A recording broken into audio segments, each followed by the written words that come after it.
Hello, everybody. How are you? Wait a minute.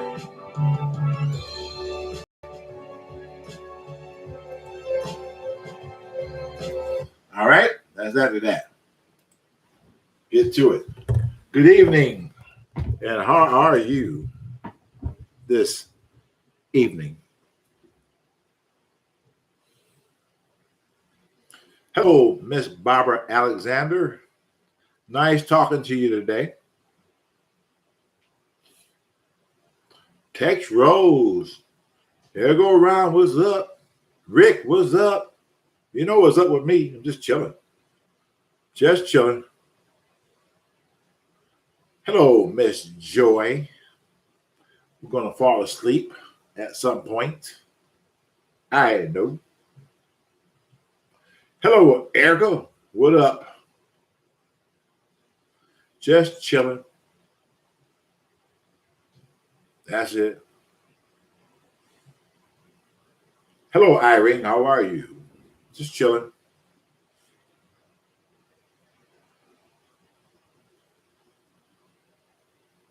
Yeah. So we good. Desmond. Brian Rockwell in the house. Jay in the house. JP. Hey, Shea. What up with you? Smooth Will. It ain't the new hairdo. I do all types of different shit.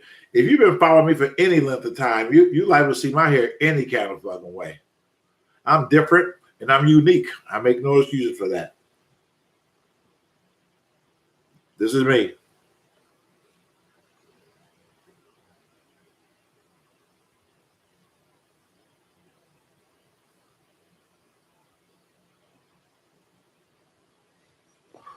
That's what I do. That's right. Linda, I don't know. I don't know. You know how I do. I come on, I start talking. I give you a dose of reality. And at some point, it might turn into a story. You know that. Just come on. You watch me long enough. You know what I do. You know what I do when I get ready to do it. You're going to know it. Because this is what I do. You know this. Okay. It blink real fast. You and like a woman in her way. Yes. How is Mr. Sam doing? Sam is doing good. Sam was cleaning out my flower bed today. He just recently had an operation. He had a hernia, real bad. He was like laid up for a month. He couldn't do nothing. Nothing. So somebody knocked on the fucking door today. I look outside, it's Sam. I said, what you doing now? You supposed to be laying in the hospital at home somewhere. No, he said I got to get out and start walking. And I said, you walked all the way around here instead of just in front of your house. I'm trying to find something to do, man. I said, I knew that already. You walked around here. Let me see you walk. I want to see. He started like normal and shit like, hey. I said, that been your problem all along? I know you still got gout. Oh, yeah, and they took care of that. Watch. He put his cane down. He put his fucking cane down like Reverend Knight was calling and shit like. So I gave him something to do. Sam be going through it. You got to figure, fuck, Sam is fuck 74. Yes, I think 74. What you supposed to feel like at 74? I had one of those places. Yeah.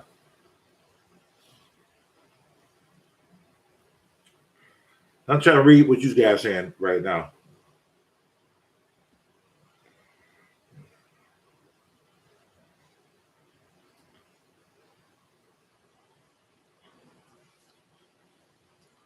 Okay. Now, I know y'all heard this story already.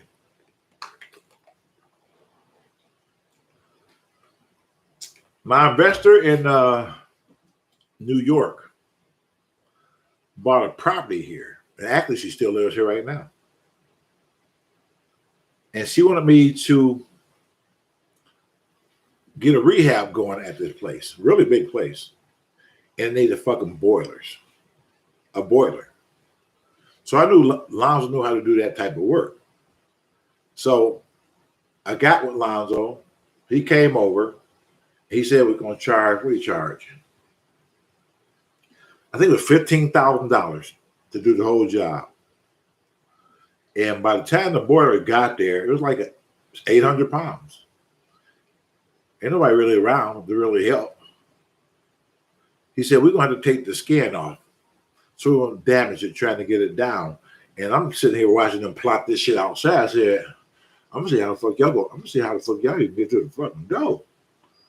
I mean, because I'm looking at this shit. So I'm recording. I get behind them. And you can see them on the fucking steps. Seem like fucking for hours. Arguing back and fucking forth. And not even move the motherfucker, not even once. I noticed this. I said, "Oh, this is good. I gotta keep filming this shit. Ain't nobody gonna really believe no shit like this." And they finally got it down. Finally got it down. And I thought it was gonna be over. And I'm gonna stop the camera. He said, "Ooh, this shit heavy." He said, "Yeah, that shit fucked my hand up." He said, "I told you." He said, "I told you if you'd have had my man." He said, "No, I wasn't like that. You know." It was like, okay, just forget it. All right. He said, what the problem is, we got the border down here. What you want to argue about now? I thought that was the end of it. All of a sudden, Lonzo said it again and said, I'm telling you, if you had told my man to help me put his feet, he said, what did he say? He said, no, see, his feet, he said, his feet ain't no good. Mister, you talking about put your feet up there. Mr. Wood see that nigga feet wasn't no damn good. His feet them coming out the gym shoe. I mean, that shit was, you couldn't get no more real than that. You could not get no more real than that. That's why I like that raw shit. That's why I don't like to edit shit. Let's catch this shit in a fucking moment.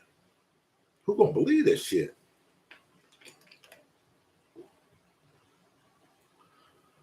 Story about.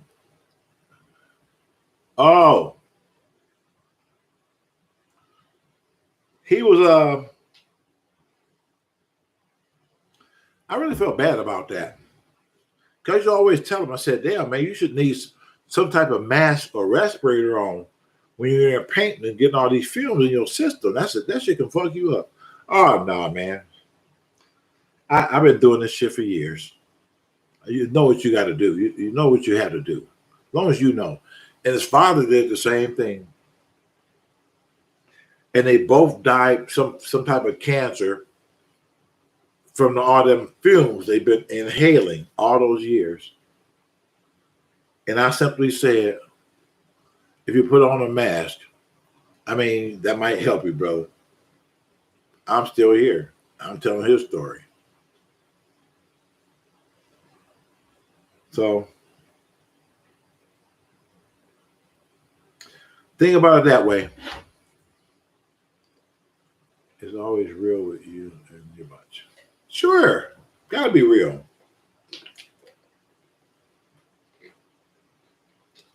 I don't know who else to be.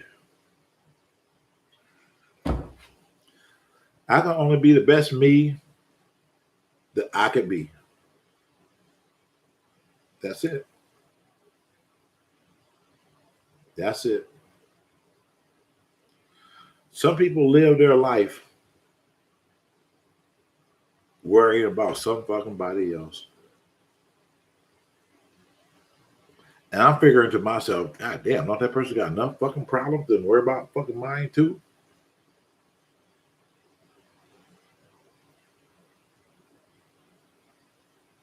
I think once everybody can get the concept of just don't worry about nobody else's fucking business for a change. Who gives a fuck? Don't take it no further. Don't.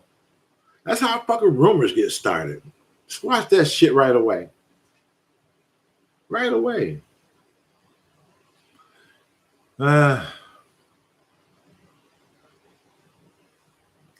Just be real. Say what's on your fucking mind. Say what's on your mind. Period.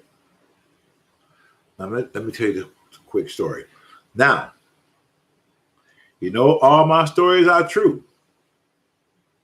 Every last one.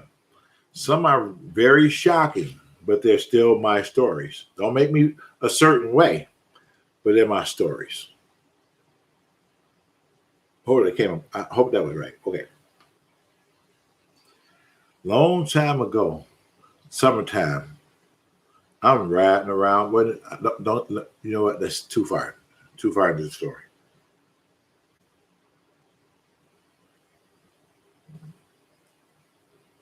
Here it comes. I'm just trying to make certain I get the story just right.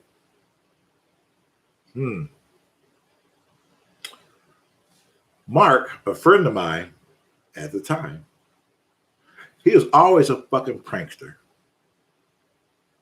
Always trying to fucking pull some shit on Shea some type of way. It was kind of hard to believe when he was fucking real or not. But sometimes I took his fucking word for it, and he fucked me over. Always fucked me over. He told me about this girl who looked real good, and you should give her a call and talk to her.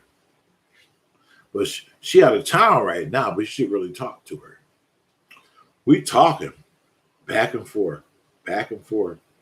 Turns out she's actually fucking here. She's here. And I'm making all these fucking plans. Oh, we're going to get together for the first time. We've been talking on the phone for a month. Now we're going to get chances to really see each other. So I get all dialed up and shit, and I go over there, ring the doorbell. Door opens up. I said, so-and-so? Oh, no, that's my sister. But the one who opened the door looks really good. So I figure, like, okay, birds of a feather flock together. They're sisters. I mean, what's the worst that could happen? So she have a seat. She'll be down in a minute. So I'm sitting here, just waiting. All of a sudden, I heard,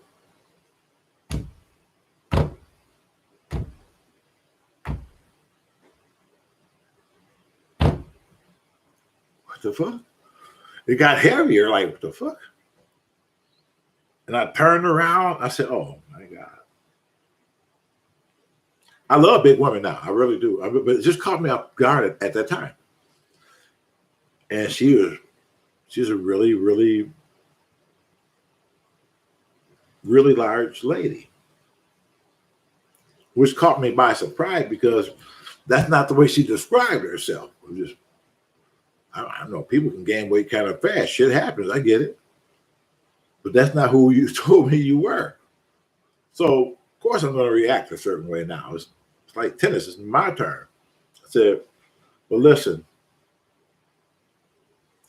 I said, I need to go back and get my wallet. I said, because I did leave it at home, and I don't want to be out going to dinner and whatever we need to do, you know. So I'll be right back. She said, well, you don't have to worry about that. I can do that. I said, no. I want to hear that shit. This is our first time out. I want to make this shit right. You know, what we do. All right. Now, I forgot what year that was. And this is 2021. So I don't know if she's still waiting. Oh, man. Absolutely. Who said what?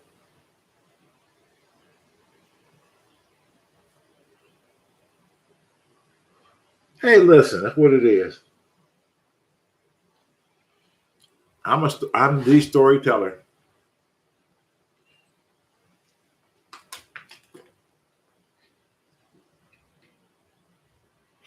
All right, let me see. A milk who? milk. I'll get it in a minute.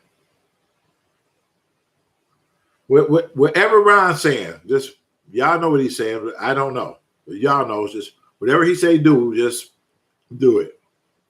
Now, I'm in the loop. Shea, what are you thinking about the Shea Show gathering? You know what? We're actually trying to see if we can do this at 2022. Things seem to be getting a bit better. You know, everybody learning how to live, supposedly. A lot of people got shots. A lot of people want to still be cautious and wear masks. I think it's still a way to still have fun, no matter what side your view is on. We just have to find that way. We can do it because what? We are family. And that's what families do. Figure out shit. Milk crate challenge. Okay. No way, Ron. He'll get hurt. What the fuck? I'll get hurt. Something old people can't do? What? Was that Chad? I'm like, see what James talking about. I'll get hurt. That must be some young people shit. If it's some young people shit, no, I ain't doing it. I don't do young people shit. Most young people don't be around doing the shit they do. Not interested. You got the shock of the deal. Blah, blah, blah. She told me she wasn't right.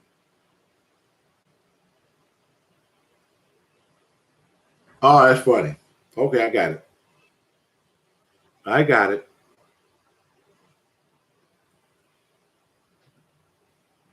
I got it. Shay, look up. You'll be he now. What the fuck? Shay, look up. You'll be like, yeah. Oh yeah, help. Hell no. You know this. Hello, Melanie. How are you? My sing step sister who work in an environment. She know already. So if she come, she know how she coming already because she works in that environment. So she gonna be, I'm certain she gonna be safe. She know what to do. There it is. Working.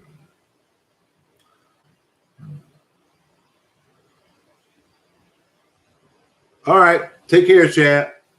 I ain't gonna be on long, man. I just only came on just for a few minutes. I mean, a very few minutes, for real.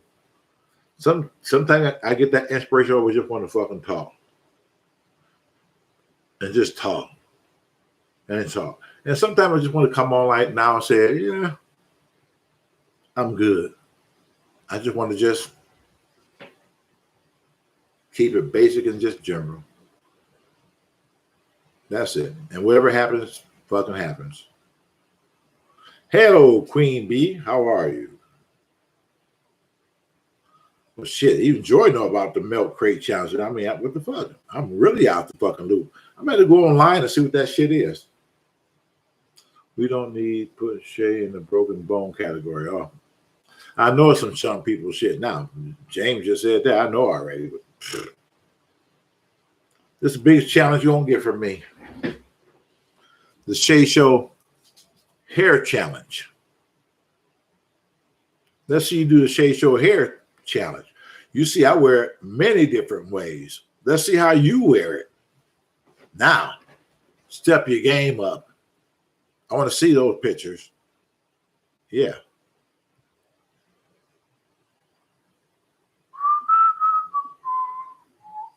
That's pretty deep. That was really deep, as you said. It really was. Damn, I should be writing some of this shit down. Huh. Oh well. Hello, Yellow RV. I'm just talking to y'all tonight. Nothing special, really. For real, nothing. I'm just chilling with so much shit on my mind. That's all. And sometimes you just want to just unwind, just chill. Sometimes you just want to get with friends, just a couple of friends, and just sit down and just fucking talk about whatever. Your life, whether it be my life, just talk. This is the last place where I think sanity is right here. This is the last place. The sanity right here. Let's make an example. I'm fine. Barbara, I'm getting dramatic. Wow, I guess I'm a really good actor then. She said, "Oh, Shea, are you okay?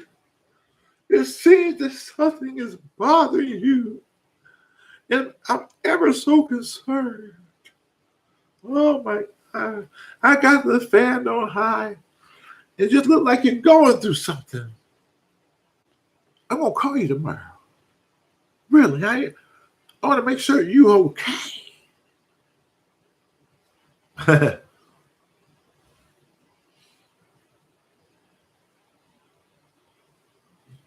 You know what?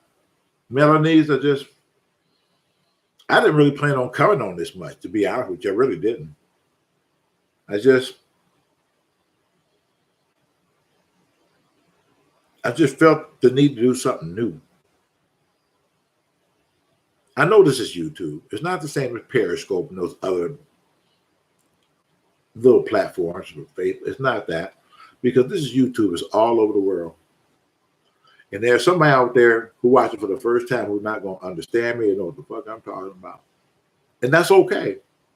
That's okay. But if you follow my journey from beginning to now, then you'll know what I am and who I am, what my struggles have been, what my ups and what my fucking downs was. I shared them out. I put it out there for you.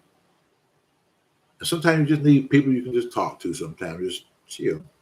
And this is what this time is. Just chilling, talking to you. Yeah, I missed. All right, Joy, goddamn it, I missed y'all. How about that? Let's break it down then. I ain't had to go through all that shit. Joy just said it. He just missed us. Right? Motherfucker, just say you missed us. You ain't got to go through all that shit. You got the award already. We fucking know who you are.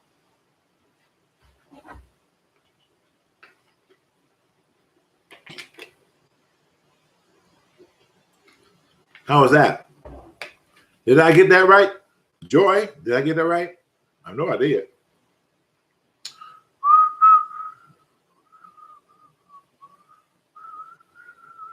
Y'all still talking about some milk crate shit. We passed that. We know I ain't doing that. Whatever the fuck that was, I'm not doing it. So we way past that. Big John. Hey, what's up, Brian? What's going on, Mr. Rose? Are you okay this evening? Yeah. You know how I get sometimes. You know. When I really want to talk and just talk.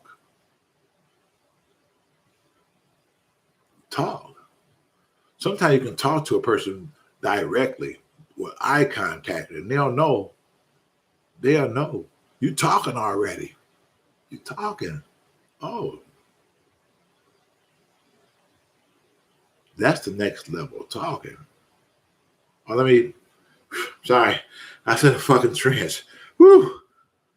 All right, I'm good now. I got lost in that one. Huh.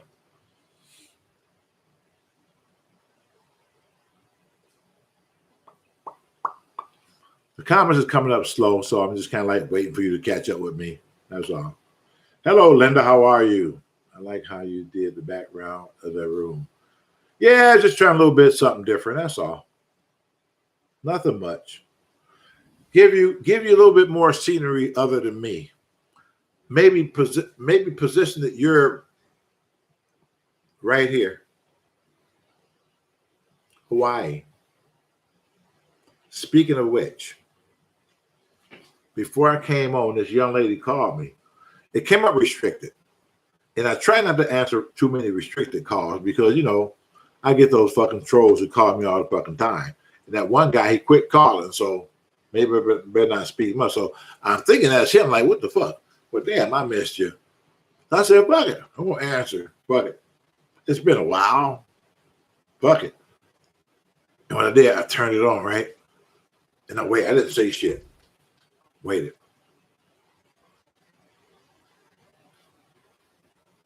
They're going to say something at some point. If they don't, fuck them. Hang up.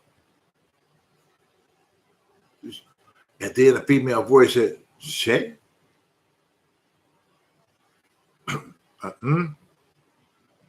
Is this Shea? She had a fucking accent. I said, oh, shit. Yay, how are you? I almost didn't answer this mother because then I started going to this whole fucking thing. She didn't even know what the fuck I was talking about. But she said, I just ran across your videos. I just think you're fucking hilarious. Oh, my God. It was a real old video, and I didn't know your number was out there. So I seen your number on the side of the truck. And I said, well, that was a long time ago. I don't even know if he's still around, but I'm going to call that number and see. She called that number, and I answered. She's like, oh, my God. It's you.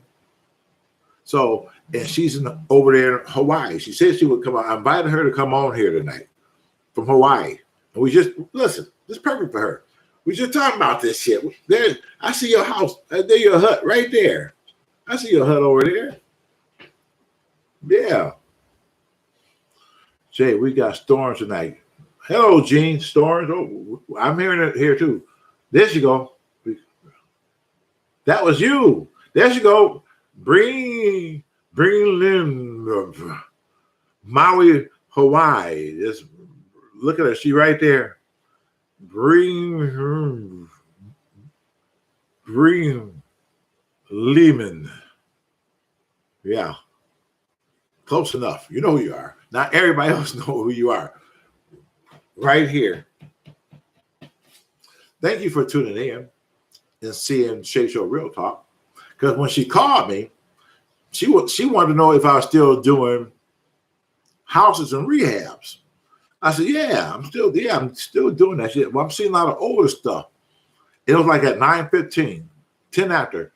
I said, well, listen, I'm on Shea Show Real Talk. She said, what's that? I said, that's my other YouTube channel, Shea Show Real Talk. I said, I'm going live in about 15, 20 minutes. Why don't you come on over and just stop in? She said, all right. I didn't think she was going to do it. I really didn't. But she did. She came in right now. That bring Lehman. You know who you are. So, yeah. So, thank you. Thank you for coming in and saying, hey, I'm going to come in. I'm going to check you out. And she did. So, I really appreciate the love. Really, I do. So, yes, I'm still doing that Pookie Ray Ray shit. That ain't changed at all. I wish it would, but it's wishful thinking in the fucking hood.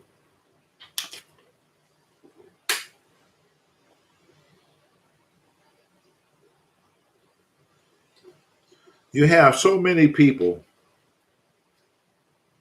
I see it every day. Just wandering around in the hood like fucking zombies. With the same fucking routine every fucking day. It's like being in prison. It's this one cat.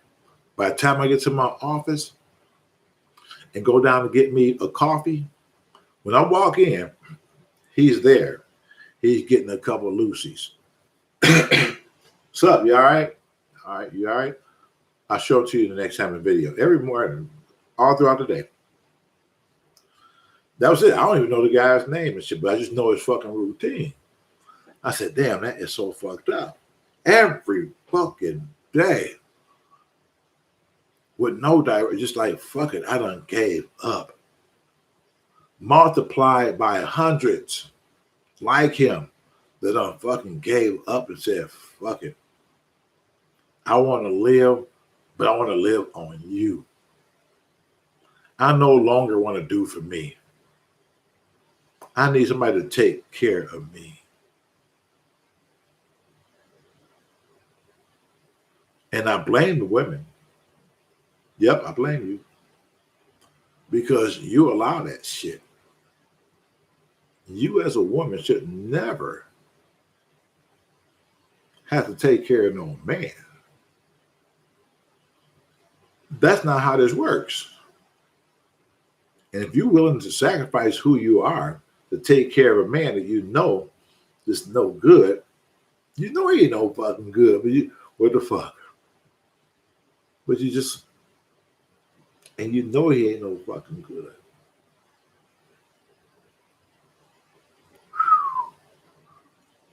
Man,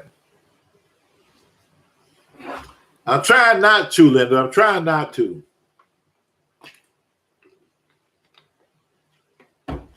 I'm trying not to. That's why I got out of my fucking trans life.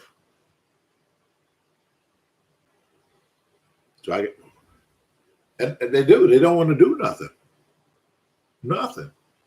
Nothing fucking at all. You must have some self-worth because you're a woman.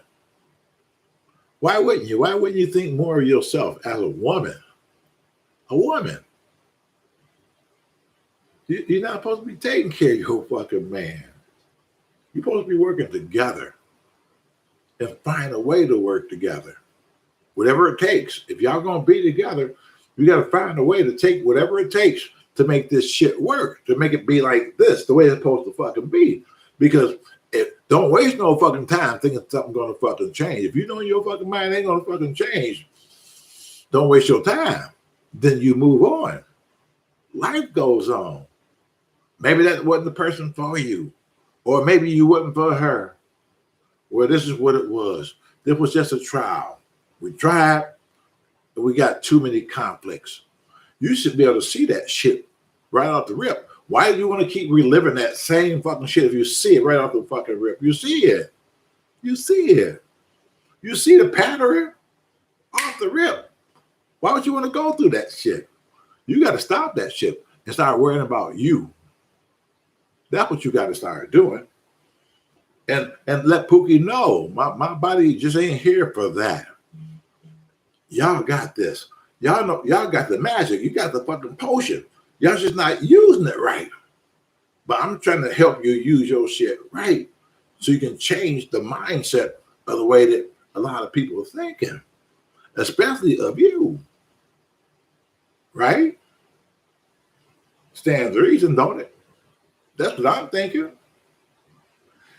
Why in the fuck would you want to date a guy? Excuse me. Why in the fuck would you want to fuck a guy who's walking down the street? This is how you met him. Pants hanging down, dirty drawers, a dirty wife beater, and something about this man you're attracted to. You see this shit all the time. Something about this man they're attracted to. I don't know what it is. Must be something in the fucking air. Something. And she finds herself attracted to Pookie. And then she decides, I'm going to lay down with this man. Any woman who can lay down with a man like that, you need protection. You really, really, really, if you want to fuck, fuck. I get it. I like to fuck too. Jungle gym all motherfucking day. But protect yourself. You know you don't want no fucking Pookie. You know it. You know you don't want no damn Pookie. Because you're not going to be able to keep out with it. That's not the man that you want to spend your fucking life with.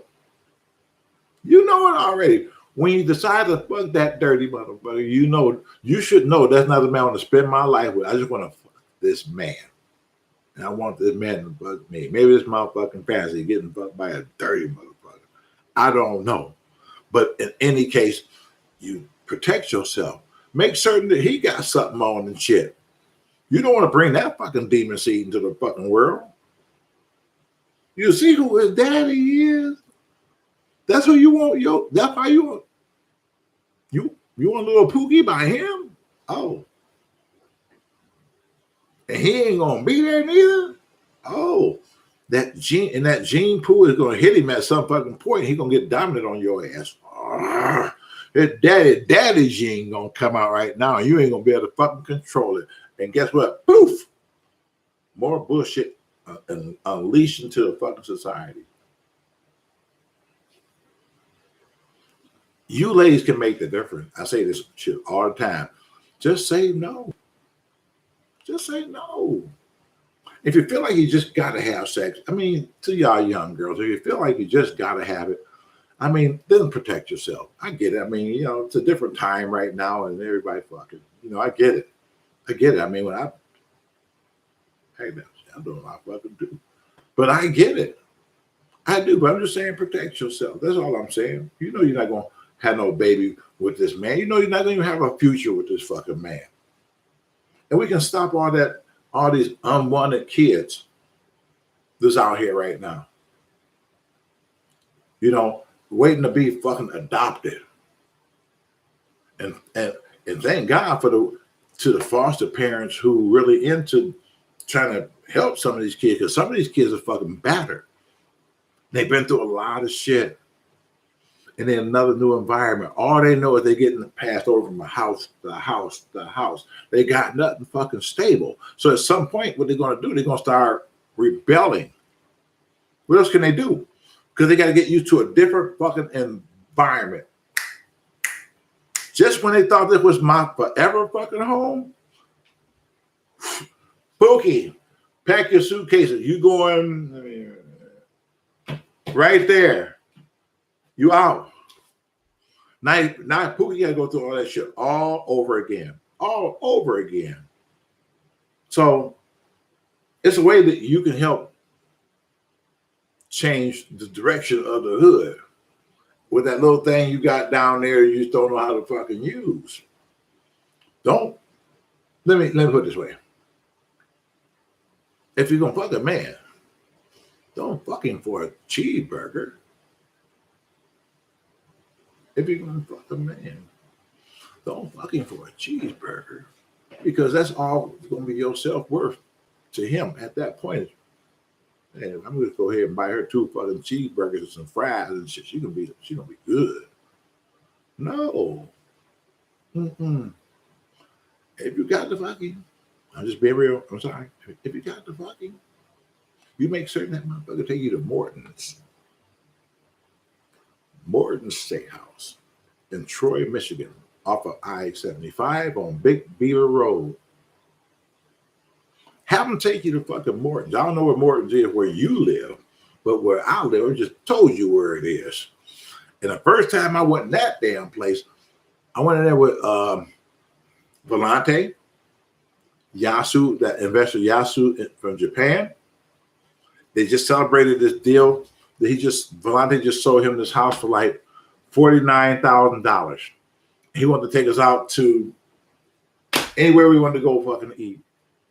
I said, well, I don't get a chance to go to Morton's by myself because they're really expensive. I know I like more, but they're fucking expensive.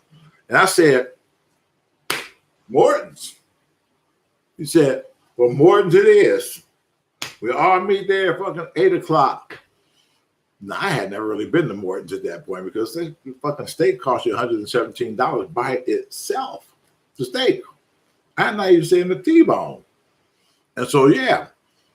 You come here and want to take me to dinner, we going to Morton's. It's simple. I'm just letting y'all know ahead of time. And I had a lot of clients take me to Morton's when we came here. So we're sitting in there and I said, oh, wow, this is a really nice fucking place. Like the ambiance and shit. They had wine behind the fucking wine cellars and shit on the fucking wall. I said, what the fuck? This is some classy shit. Hell yeah, I like this shit. And so the lady brought bread to the fucking table. It was like in slices and shit. I took a slice and put on my plate. And there was butter there, cream, whatever the fuck that shit was. I go to the bathroom because I seen Yasu here came out the bathroom before me. Yasu came out before me. I went in and I came out. I washed my hands. I came out. I sat back down, and he started saying, "So I love America." Blah blah blah. Said, yeah, me too. I've been living here all my fucking life. You're like, yeah, I like this. I like this place. I like this place. And then all of a sudden, he grabs the fucking bread off my fucking plate. I said, "What the?" I said, "This motherfucker just grabbed my bread off my fucking plate." I'm stunned. I look over. That motherfucker had some butter. I said, well, maybe my piece was bigger. Maybe that's what it was. That I charged it to the game at that point. He turned around and said, here. I said, shit. Here what? He said, your bread is buttered for you. I said, listen, I don't know what they call it. I don't know what custom that is there. That might be the custom. And I respect that. So I respect that. If that's y'all custom, I respect that. But here in America, I said that shit real proud. I said, here in America, we butter our own bread. He said, oh.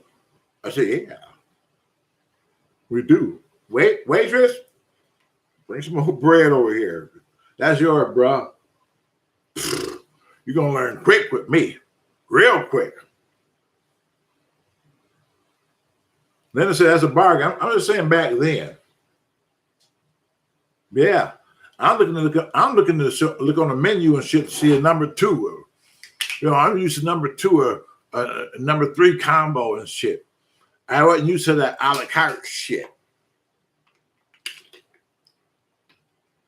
I think it was like $18 for a little bitty tub of macaroni and cheese. I think it was another $18 for that little bitty tub of fucking corn kernels. I can count them. I said, oh, God, motherfucker need to take out a second mortgage if you got a family coming in this bitch. I mean, that was my thought when I first went in that fucking place. Shit. You know how many motherfuckers you can feed with $100? You know?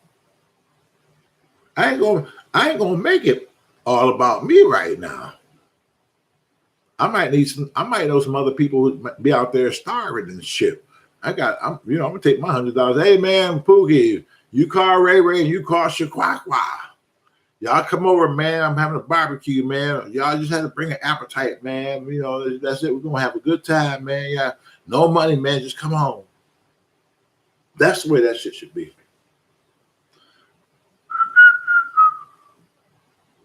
He buttered the rolls.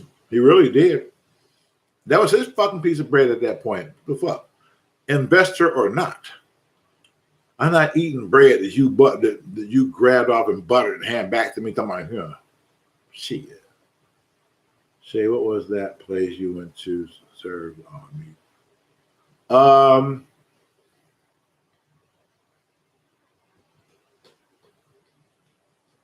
Gachos on 7 Mile and Haggerty. If you never have been to Gachos, please go to Gachos. It's a really nice environment, a business environment. You can see business people in there with their suits on and shit, seem like they're making fucking deals, or an executive taking his family out to dinner because this is what they normally do. It's that type of place. It makes you feel just as important as them people. You might only have $100 in your goddamn bank account. They don't know. They treat you the same as they treat those fucking rich people and those business people. They treat you the same. No fucking different. I love Gachos. I love going to that fucking place. I do. So the first time I went there, I didn't know about this fucking green card, red card shit. I seen a fucking card sitting there and shit. I didn't know what the fuck it was and shit. You know, and I'm like, here come Pookie. He comes up with a big ass, with one of those cadaver shit, whatever you call them damn things. I don't know how they held that motherfucker. It was like a big old slab of fucking meat. And he went to my plate. He started shaving some little shit off, right? I said, well, and got ready to walk. I said, oh, fuck you doing? Fuck. You know, you motherfucking mad? Shit. You see me, motherfucker? I need some food. Cut some more. He kept cutting. Enough? I said, yeah, that's enough. He goes about his business. I don't see like a minute later, here motherfucker come with another slab of some other type of fucking beef. And I'm like, what the fuck? What this motherfucker doing? He got my plate.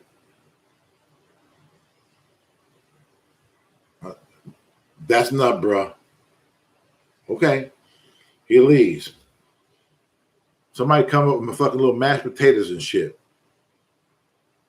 And when I'm starting to eat, here another motherfucker come with a screw of fucking scrimps. Excuse me, sir. I said, what the fuck going on in here? I said, why? And then he left.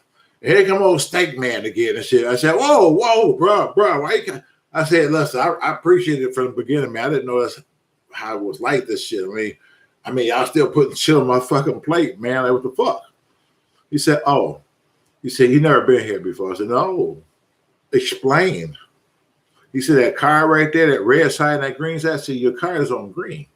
I said, okay. We established our colors now. Green. He said, well, as long as that car is on green, a service will always bring something over here, no matter what. As long as that car, if you want them to stop, you turn that car over to red. They'll see that red and they'll keep going to the next table. I said, so it's like ordering on demand when they just bring me the food already. I ain't got to wait for the shit to be bagged up, like turn my card over like, here, motherfucker, there's some beef. Yeah. I said, hell yeah. Pick it. I turned that motherfucker back over to red and shit. I just handling my shit like, yeah, but king of this motherfucker, you know. Mm-hmm. And all you gotta do is flip my card. No, false alarm, motherfucker. Just turn my card over. Like, yeah. Yeah. Eat a little bit. And I just like, I turned my card over again. I said, I'm gonna make these motherfuckers tired of me, goddamn it. I'm gonna make them tired of me. But I realized those stacks of meat was just, every time they came out with another big skew. I said, well, I know I'm not gonna outdo them. I said, let me go ahead and turn this motherfucker back over red and call it a day and y'all fucking win. I'm gonna lose this one. But it's okay. It's okay. Because I love gachos. If you're here in the Detroit metro area or Belleville or wherever you are, or Brighton or Brightmoor or Sterling Heights, Madison Heights. Shout out to Madison Heights. My people over in Madison Heights, Michigan, over there in Sterling Heights, Michigan, my man Pookie Mike and his wife in Sterling Heights, Michigan, man, I really enjoyed when we went out and had dinner, man. We had a really good time with me, you, Ron, who else? Beeve, Russ, her boyfriend Russ. And we had a really good time. Just checking on you. Nice hat. Hey, Andrea, how are you? You just checking on me like, oh, like, let me check on the old man and see what he's doing. Now that I see he over there in the corner doing that crazy shit that he always doing, I'm gonna close the door and let him continue because that's what he do. So I love you too. How about that? $50, all you need. All you get $50.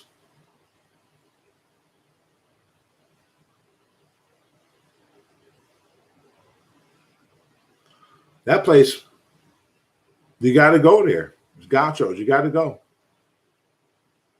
You got to go. That's a place to make you feel, like I said, it make you just feel like you one of them. They treat you the same. I see that multimillionaire sitting over there next to me and shit with gold and diamonds and emeralds hanging off his ass. I see all that shit.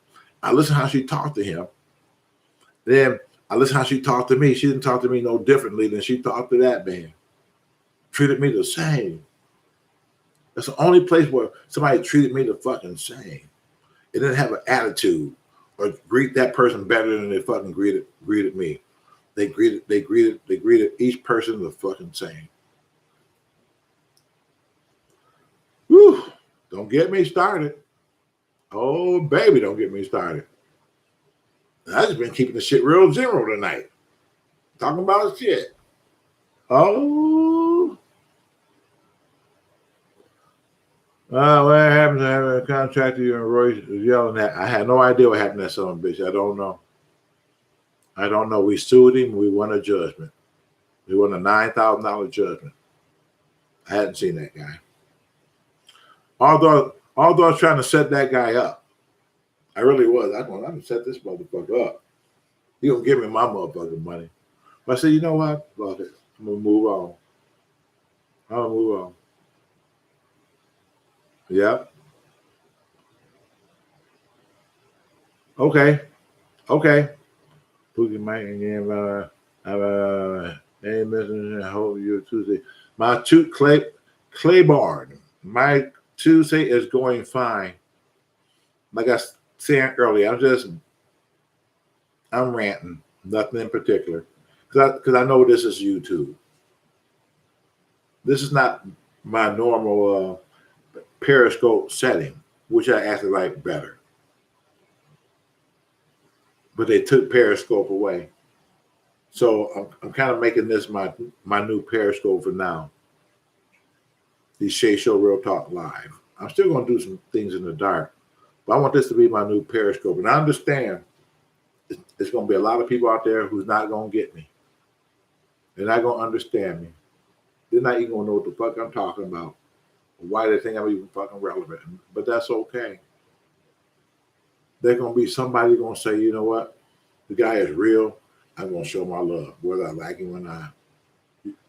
You can't deny the man ain't fucking real, whether you like him or not.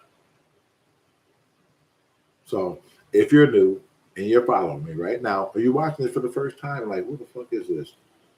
Then you'll understand that this is the way I think everybody should fucking be. Everybody. All over the internet. You know, this shit might get shared 1 million times somewhere, some country. Maybe my people there in the UK. Maybe Sea Dog over there in fucking New Zealand. And all my Australian people like Peter and Wendell Wood from, where was he? He wasn't from Brisbane. He was from Queensland, Australia. And that was my guy. That guy was this. That guy was something else. I never seen somebody challenge somebody to fucking kill him. Or if you're not going to fucking kill me, let me get back to work. Who says that shit to anybody in the hood? That's the last thing you're going to tell a motherfucker in the hood. Go ahead. Shoot me. All right. But he was so fucking daring and convincing, it confused the shit out of them guys. He said, listen, mate, if you're here to kill me, go ahead and kill me and shoot me. Yeah. If you're not, get the fuck out of here. I got a lot of work to do. They looked at him and they said, this motherfucker crazy. They got back in the car. Wendell got back up on the fucking roof. I've never seen no shit like that. I said, oh my God, this motherfucker here should be the next fucking Australian John Wayne or something. Because I never seen nobody talk to nobody like that in the hood and didn't get popped.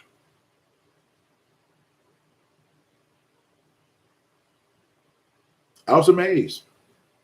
I was amazed to see that shit. Wendell just did not give a fuck. He didn't care. That motherfucker threw your shit out in a fucking minute. It's like he was working for the fucking mob or something. Then he started getting other investors from here, from his country and all over to invest. He started a thing called Rainbow Property Management, some old shit, Rainbow something. And at that point, me and him had broke off. And so he's doing his Rainbow USA, whatever the fuck that shit was. He's bringing people in here, making like sometimes 5 times the money that I thought I could have ever made off of any fucking body. I said, no wonder this motherfucker rich. No wonder this motherfucker rich. He done fucked over so many fucking people to get here. And I see how he fucking did it. He didn't give a fuck. He went for the juggler. This guy didn't even fucking care about his own fucking mother. He didn't. And I thought that was sad. That's when I knew how hardcore this motherfucker was when he told me that. When he told me that. You know when you talk to people and say, like, how's your mother? How's your parents? I said, how's your mom? Is your mom okay? He said, I don't know, mate. Oh, you haven't talked to her lately? He said, I haven't talked to her at all. No need to. I said, it's your mother. He said, okay. She served her purpose. I don't need her. Oh.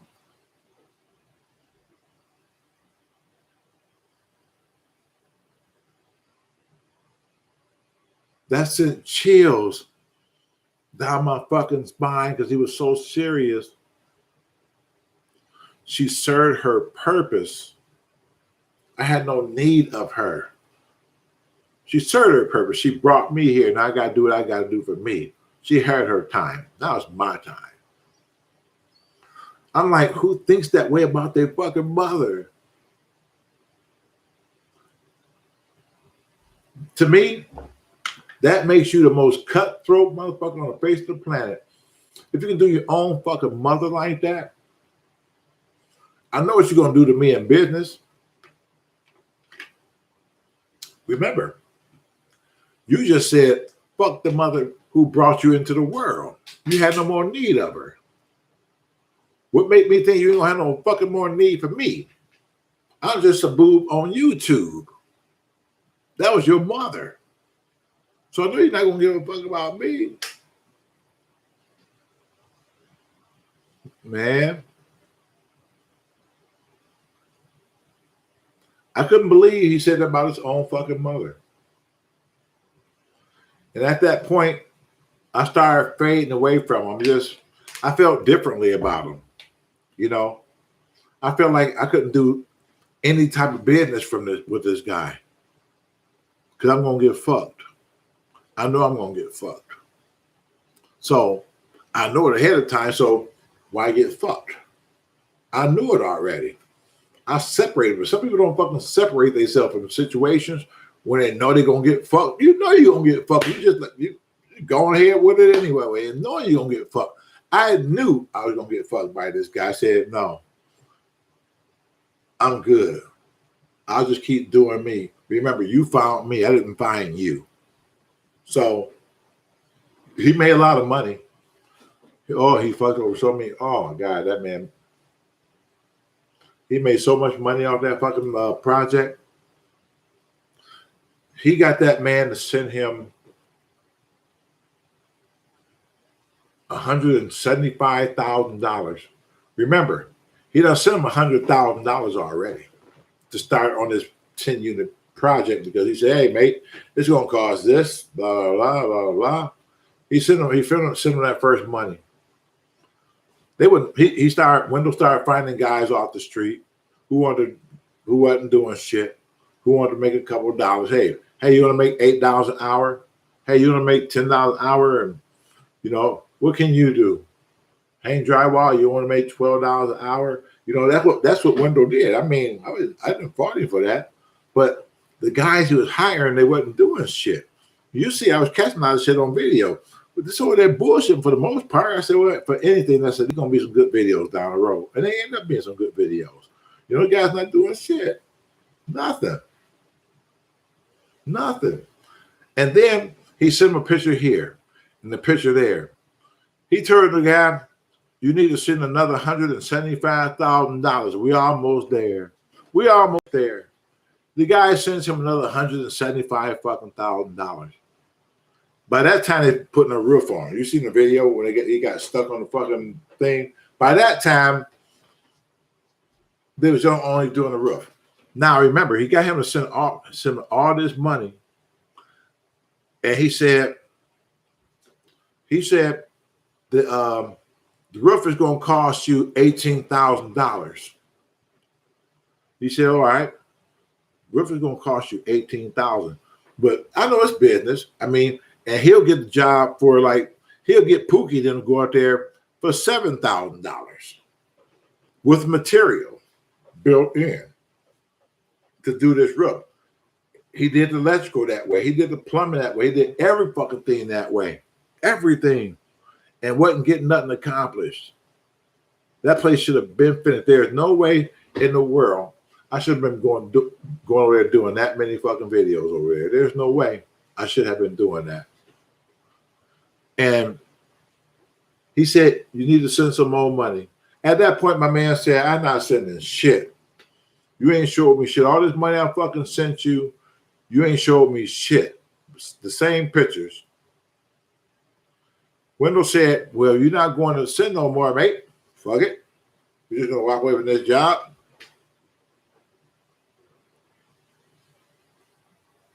He walked away. Told everybody wasn't no fucking work. Everybody go home, do the fuck you got to do. There's nothing that's going on here no more. I'm packing up and I'm leaving town. You know what happens?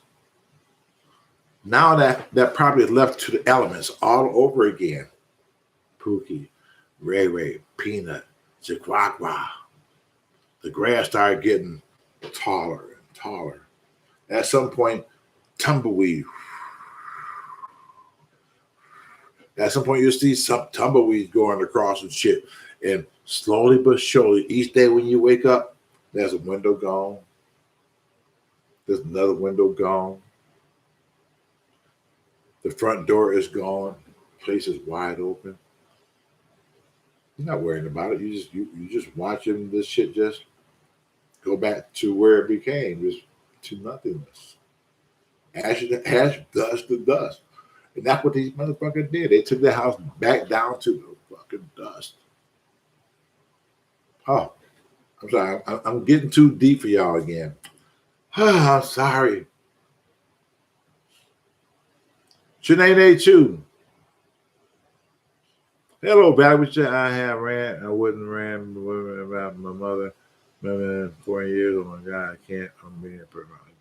It was hard. It was hard being around Wendell at that time when he said that. Really hard. But I realized I was still making money with him. You know, on some capacity. I want to pull myself away. Obviously. Because you can't trust a person like that. And that's what we did. Just like he formed this Rainbow USA Rainbow USA. You might can pull it up. I don't think he even fucking doing it no more. But I'm sure his shit is still on internet. Because he tried to pattern his shit after what I did. He had somebody follow him with a fucking camera, go into these properties and show what needs to be fucking done, the same shit I do, and send it to his investors and package it up and say, hey, look, I think you should buy this house. And they would. Because he did it from a different perspective. He's just like, I'm just gonna fuck them off the bat. I ain't fucking nobody. I'm trying to show everybody this is real. This is what's going on. You know, he did that so many fucking times. So many times. And he probably was just left. But this guy is in fucking Australia. He don't know who to fucking call. Remember, Wendell was his only fucking contact in the US of A. At some point, the property goes into foreclosure. Remember, this man is into the property about $400,000. Now the place goes into foreclosure. Who ends up getting it? Dan and Israel. Dan and Israel end up with the fucking property, and he bought it for $40,000, just like that. All fucking stripped. He had to start all over from fucking scrap, but he bought it for $40,000. Remember, the first man lost about $400,000 because they didn't listen. They didn't know nobody. And Dan ended up, and it's so funny that how I ended up with it again under Dan, because I was with him with an Australian guy, Wendell, under him with this building. Years down the road, I would never thought I'd be working with Dan from Israel with the same fucking building. I said, what are the fucking odds? There's gonna be some fucking great videos and shit over here, doing this shit all over again. and see what these motherfuckers did here since the last time I was here when Wendell had it.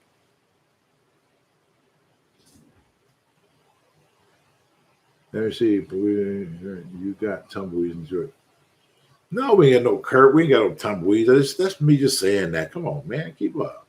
Come on. I'm going to put you on a yellow bus, man. Don't do that. Don't do that. No tumbleweeds here. When y'all hear me say tumbleweeds, you don't just being funny. I ain't never seen no damn tumbleweed. I've been here all my damn life. I ain't never seen no damn tumbleweed. Wait a minute. I thought I did. I don't remember. You should have left him on the roof that day. I didn't help him down. I wouldn't get my ass up there.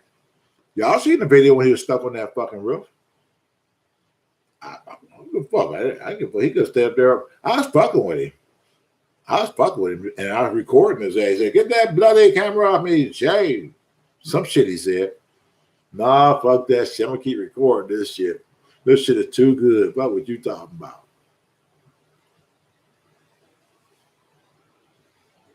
I seen that when I lived in Missouri and Illinois.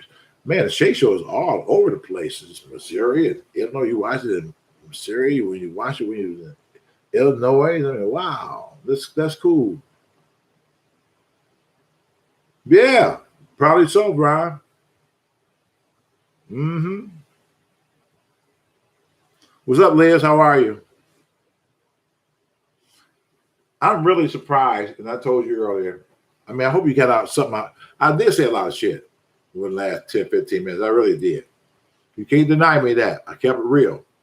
I gave you a little bit of story too. Right? Right? Okay. Don't play with me. Y'all running behind, so I'm gonna have to wait to see what y'all saying.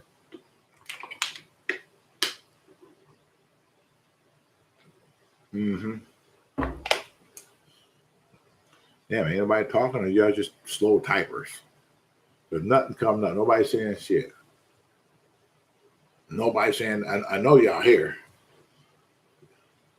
Mm-hmm.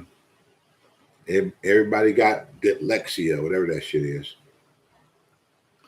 Have you been to Canada a lot, Shea? A couple times. I mean, not much. Not much. I've been over to Chatham. Then, you know, when you get right off the bridge, on the other side, that's Canada or just Canada. Yeah, you're in Canada. But when I went there, we was going to Chatham on was that freeway? I think it was 401. Just wanted to go for a drive. First time we went there for the indoor resort called the Wheels Inn. It's been closed down for years. And we would go there like for a vacation. We take the kids there to the Wheels Inn. And what it is, it's like an indoor amusement park. You do fucking everything indoors. And you have to make sure you don't want to get, they said, you want on court or off court? And I didn't really know what they're talking about, but I said, hey, off court would be fine. You know, because I'm thinking on court might be more money. Not realizing that when we see the setup, when we was off court, we was in the other tower. We was away from the melee. But whoever had on court, when you open up your fucking screen door, there was the fucking world. Walking right past your house, your room. I didn't want that shit. So I said, oh my God, I'm so glad I didn't choose on court, because people get up and start milling around at fucking 6 o'clock. If you're a heavy sleeper, they're going to fucking wake you up.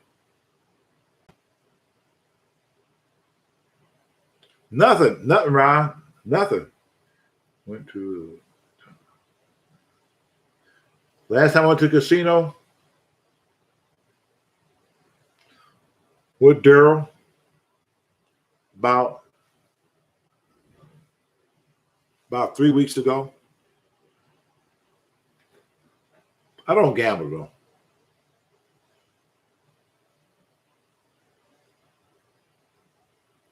Do I consider myself a role model for the next generation? It's easy for me to answer that. But more importantly, it should come from you too. Because if you believe in me, what I'm doing and what I'm saying, you should be saying you would be a great role model for the next generation. You would be saying that too, right? Because you're watching me. But yeah, I think I would.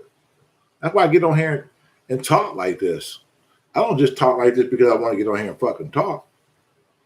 I get on here because I want some young fucking kid to hear me. Because we live in a different environment right now. Big time. And these kids, they fucking lost. They got no fucking guidance. They got nothing. Nothing. Nobody fucking lead them out the fucking dark. They're just gonna always be in the fucking dark, just wandering and shit. And that's fucking sad. I see it in the hood every fucking day. These little boys riding up down the street with fucking mini bikes. And there's times for that you be wondering, like, where the fuck they get that mini bike from? You hear their parents say, hey, where you get that from? No, goddamn well they stole it. And just say where you get that from. And leave it alone. Then you can watch them get back out, go in there and get a sandwich or whatever the fuck, and come back out. And get on that goddamn thing and start and just going about their business. Life as usual. So yeah, I want to catch people like that. I want to let these kids know that there's hope. There's hope. I've been where you've been. I've been on every level that you think you should be on that you're on right now. I've been there. I've been there. Believe me, I have. I mean, I did what I had to do. I was smart. I said, I don't need to keep doing this. I need to find another way. I had to find another way.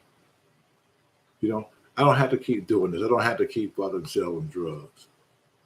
You know, I don't have to keep doing other shit that I got no fucking business doing. I can use my fucking brain. I can make something happen. I don't have to go down that path. You guys, sometimes you got to put yourself in check because there's nobody going to be around to help put you in check a lot of times. And if it is, it's going to be somebody fucking negative who's going to be in your fucking ear telling you just the fucking opposite of what you fucking should be hearing.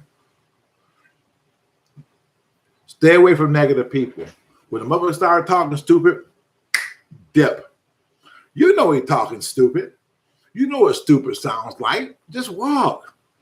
Why entertain stupid? Why? At some point, you're going to turn around, you're going to get stupid too because you're entertaining it. No. I run across stupid people every day of my fucking life, and you do not see them riding around in my fucking car. Matter of fact, when I'm in the car, I'm by my fucking self.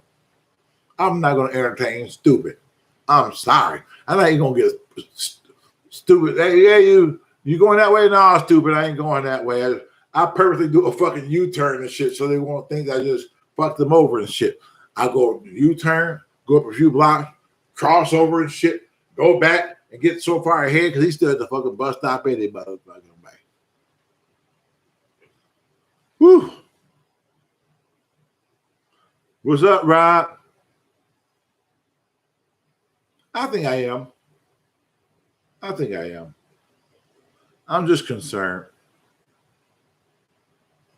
I'm really concerned. Really, I am. I'm concerned. I don't care if nobody else can get nothing out what the fuck I'm saying. I don't even care if it's only 15 people here. I don't even give a shit. I figure out of those 15 people, somebody might share this to some kid who really needs to fucking hear, whose parent is really going through it. And hopefully their kid can watch this. Let's sit down and watch this together. Look, this guy's so funny, blah, blah, blah. You know, and then I started spitting that fucking game. Got him. God, that's why I do this. We're not going to save all of them. We're going to have something that's going to collateral damage. Something going to fall through the cracks. Let's call it what it is. You ain't going to fucking save every stupid motherfucker. You just not. If I can find a way to solve how we solve stupidity and put it in a fucking bottle, I'll be the richest man on the fucking planet. Because you don't want to be stupid, motherfucker? A gram, like $100,000 for a gram. to make certain you ain't fucking stupid. Shit. Keep doing what you're doing, Shea, because someone is going to get it. Listen, Gene, this is what I do. This is what I do. I come on because somebody at some point is going to fucking get it. I said, I don't care if it's only 1 or 2 people sitting here right now. I'm still going to do my fucking thing because I know whether it be 2 people or whether it fucking be 1 million people, I know at some point somebody going to see it. At some point, somebody going to fucking share it. At some point, someone going to say, I like that. Let me let Quisha hear this, and they're going to see it. So it just travels in an organic type of way. And that's the way I like this shit. Growing in an organic way. I ain't got to say nothing special. Just keep it real. And people will tune in. I found out people would tune in to hear somebody be real for a fucking change. Oh, how so refreshing, right? Shea, almost 5 years ago, the first question I ever asked you on Periscope, what's the greatest accomplishment? You said providing for your wife. That's it. It was. That was my greatest accomplishment. It really was. But, I mean, I come on YouTube, I'm just going to be me, and people accept me for me. You know, my wife was one. That was a special woman. Really special. In my mind, they don't make them like that no more. It's just, she's the last one. I think the mold was just forever broken, and that was it. You don't find nobody like that. Just I never have. You know, just somebody. You know what they say that term ride or die. Well, she is my fucking ride or die. No matter what was going on, she's like, fuck it, I'm still there. I mean, in the worstest time, I remember she used to go to bed crying sometimes, wondering how we gonna get out of this. Are we gonna ever have more than what we ever have? I remember her crying herself to sleep sometime, and I had to let her go and let her know it's gonna be okay. I might have wanted something. Oh boy, did I want something. But I figured like this is the wrong time to be wanting something and shit. You know, like I got to pat her on the back and say, there. It's gonna be okay. And then that's when we get slick and shit. There, it's gonna be all right. Start rubbing on her back and shit. Like maybe I can soothe her another way. It's like, oh man, but she was a ride or die. She really was. When she found that fucking mattress in the alley and told me about it, 'cause we had a really shitty mattress. The mattress we had, like springs was sticking out of it and shit. Like if you don't lay on that motherfucker right, you're gonna get stabbed and bleed to fucking death. But she made it work, put extra sheets down and shit. So, but it's still coming through just a little bit. And she said, hey, somebody threw a mattress out down the alley. I said, if it's in the alley, that's probably where it needs to be. She said, no, I looked at it, and it don't look bad. I think I can clean it. I said, what? It's in the alley. She said, I think I can clean it.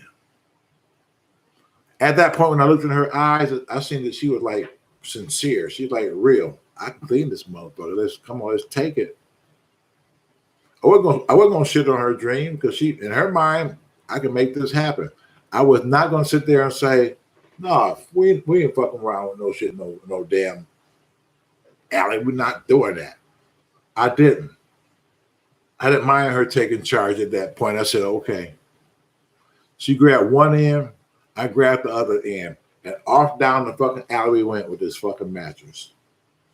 And she put it there in the fucking yard, and she went inside. She got gloves on, her pine saw, her bleach, every kind of fucking disinfectant you can fucking name. She had a fucking little mask on this shit. Like, what the fuck? Look at this shit. Like, look, she like a fucking mad scientist and shit. Get ready to mix some shit up. And I just watch her scrub on this thing. And after trying to air out a little bit and stuff, she come back with this product. You throw that shit on there, and they scrub on this thing. Just let it sit out there all day. She come out the next day and stuff, and she gets something else and she just scrub on that thing and she just fucking scrub on the thing. And I come out, look at it, I said, God damn, that mattress look fucking good. Like it just came out of the fucking store and shit.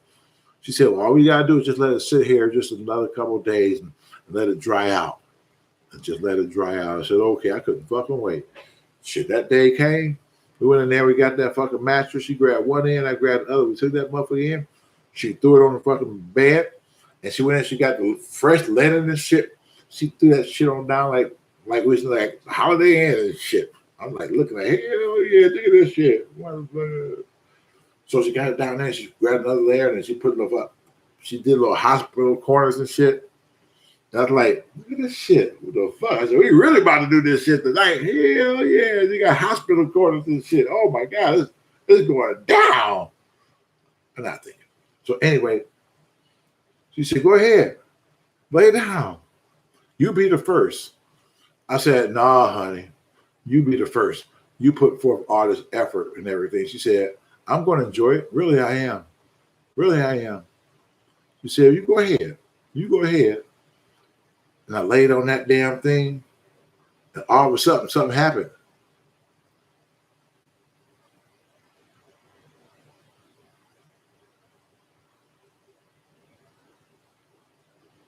I was gone. I was gone.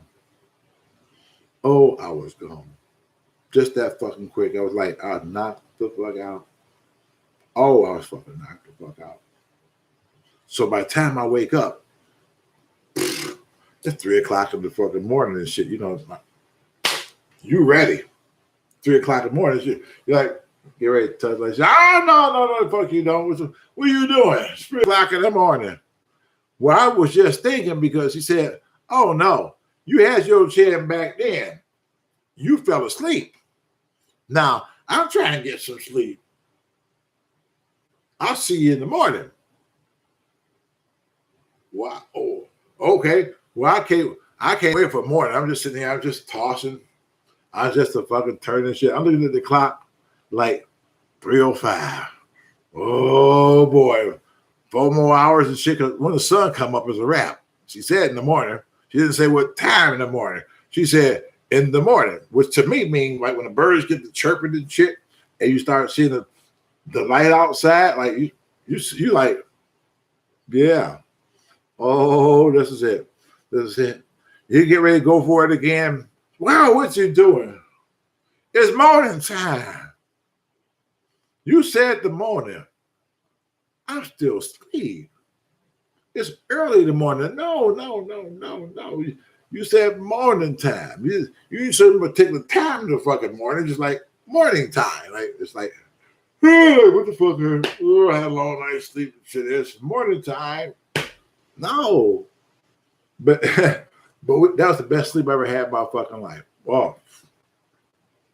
Mr. Wood, that was so sweet. How y'all came together and compromise on what she wanted damn good ass man. They don't make it like that. Yeah, I mean, yeah. Yeah. That was you got needs too. You got needs too. Know your worth. A man supposed to know already. A man supposed to know you're supposed to compromise. You ain't got to always goddamn lead. You got to compromise. It's okay to, guys, listen, I'm telling you, as a man, it's okay to compromise. It really is. You don't have to always fucking win. If that's gonna make your fucking relationship better, compromise. Find a way to compromise. If you really want the relationship, you'll compromise. If you don't want it, then you don't compromise. That's when everybody break up and start doing other shit and go to the divorce court and shit because they didn't learn how to fucking compromise from the fucking beginning. Which means you should never even been together if you couldn't learn how to compromise. Whew. You're a good man here because you and your wife worked together. We did work together as one when we didn't have shit. So I figured by the time I started getting some shit, it was time for her to be rewarded. I wanted to make certain that she didn't have to fucking do nothing. And at some point when I got comfortable enough, she was working. She was working at what, Macy's or whatever the fuck she's making at. And I told her to quit. Quit your fucking job. No, you don't have to do that shit no more.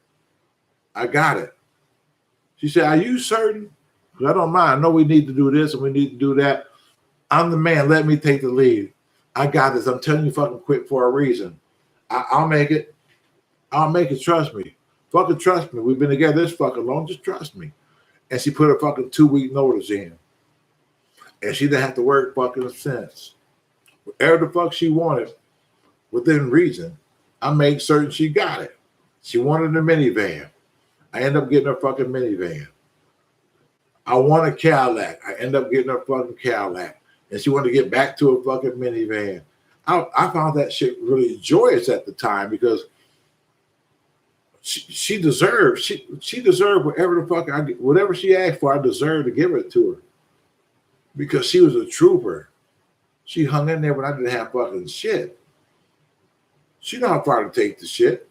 Maybe it might be a new vehicle, but she knows I'm going to do it.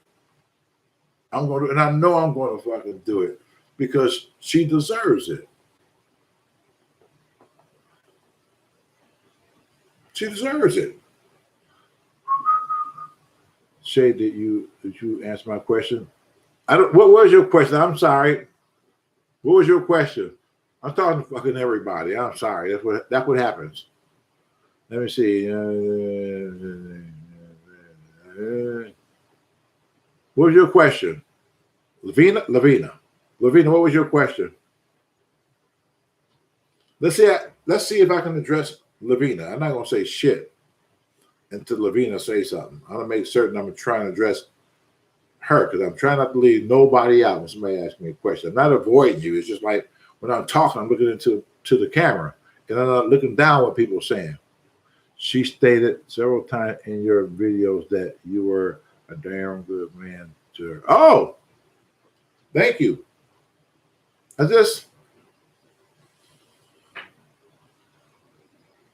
tell people I am who I am. It's a really good story about your wife.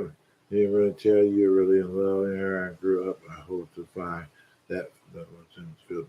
You will find someone who feels that way about you. And that's why it's okay to be celibate for 6 years. It's okay. If it's meant to be, it will be. If it's not meant to be, then it won't be. And let nobody judge you on the decision that you make with yourself and your body. Because it's your life at the end of the fucking day. It's Valerie's life. So live your life. If that's your best life, then I should love it and I should enjoy it because you obviously love it and you enjoy it. That's your life. So I'm going to love it with you. Yeah. Let me see. That was a really good story about it. So when did you first get into property management? When the first person got fucked and came over here, and it was Yasu? Yeah, actually it was Yasu who got fucked. No. It was somebody before Yasu. I think it was John. John in the UK. He got into a fucking situation.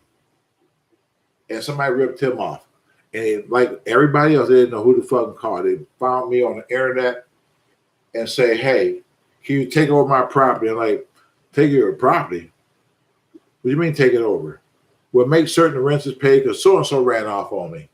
And I see you on the internet, and I know you knew this person. So I don't think you would do something like that. Can you help me? I said, well, yeah, why not? And that's how that started. Trying to help somebody. It wasn't no business. I wasn't starting this as a business.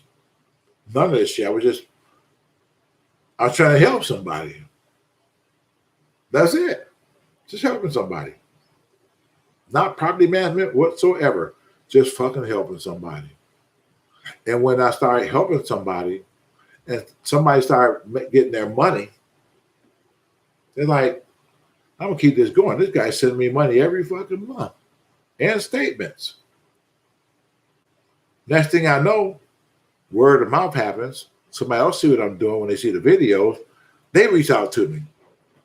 Now they want to buy property here, or they got property here, and say, "Hey, can you look after this for me? Because I'm out of the country."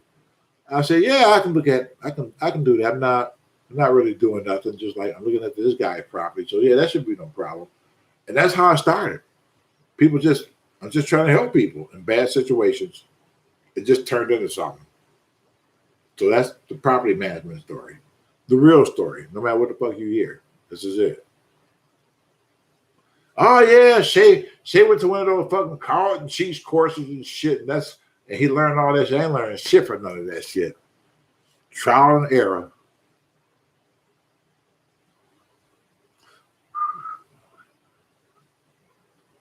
Uh-huh. People still buying shit off of Craigslist. I don't understand it. And getting scammed like hell. There's a lot of hungry people out here. Everybody trying to eat. There's a lot of greedy people out here. That's how people get caught up in those Craigslist scandals and shit. Because they're being greedy too. They think if you're getting something for nothing, you're usually not getting nothing.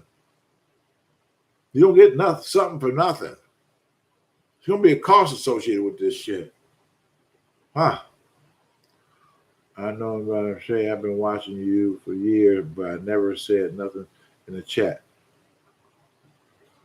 Gene, I really appreciate the fact that you've been watching me for years. For years. It never said nothing to me. Never. For years. Until now. Well, better late than never. Maybe it just hit you in the bones and say, well, damn it, I know it's been 20 years since I've been by that. I need to say something. Hi. Okay. Shea, was Angry L your worst? Was Angry Lady my worst eviction?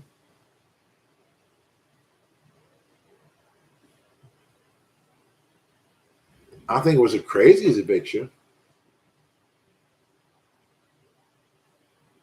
It was crazy. Crazy. Crazy.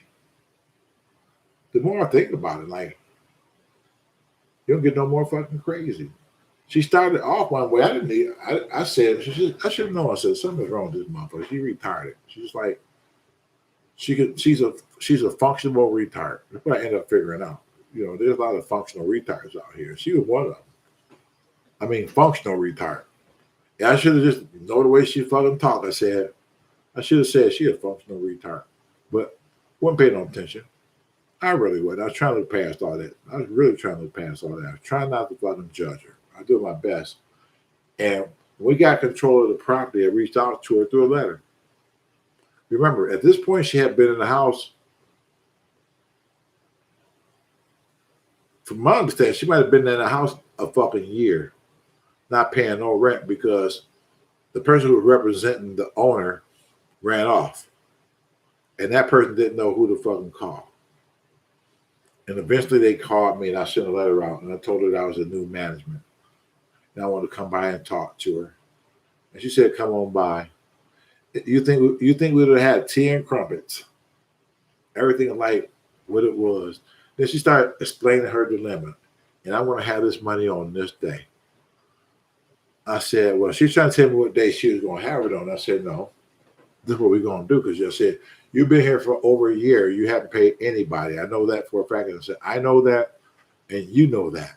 If you're going to stay here, you're going to sign a lease. And this is when you're going to pay and how much you're going to pay up front. You're not going to tell me how much you're going to want to fucking pay. It don't work that way. And that shit went back and forth, back and forth. I said, you know what? I'm not going to even deal with this shit. I'm going to send this woman a fucking notice because she's obviously fucking crazy and she don't fucking get it. Two more months went by before we even got a fucking court date. And she knew. And I just happened to go over there the same fucking day that the bailiff was going to be there. And she didn't know. She had no idea. So I parked like 4 or 5 houses back away from the house. So I wouldn't be in the middle of that shit. She seen me down there. She comes down raising fucking hell. You can't do this. You can't do that. Blah, blah, blah. Here come Pookie, her son. And I had my gun in my fucking lap, pointing back towards the door. My finger was like right there, almost on the fucking trigger. It would have been a split second reaction if I thought he was trying to reach in there. If I seen his hand, if I seen his elbow, or if I seen this, I'm shooting. Because this equals this.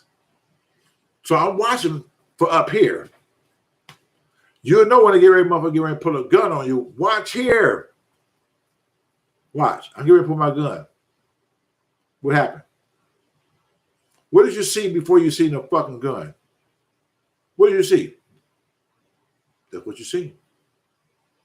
At that point, you know it's coming. Right hand or the left hand. Now you know how to at least try to block it or do something because you see which hand is coming from. Just watch. Watch that. You cannot raise a gun without having some type of upward motion up here. You can't. It don't work that way. It don't work that way. Even if you fucking, it don't work that way. There's gonna be something. This is gonna give it away. Remember that. She was angry lady. The worst thing.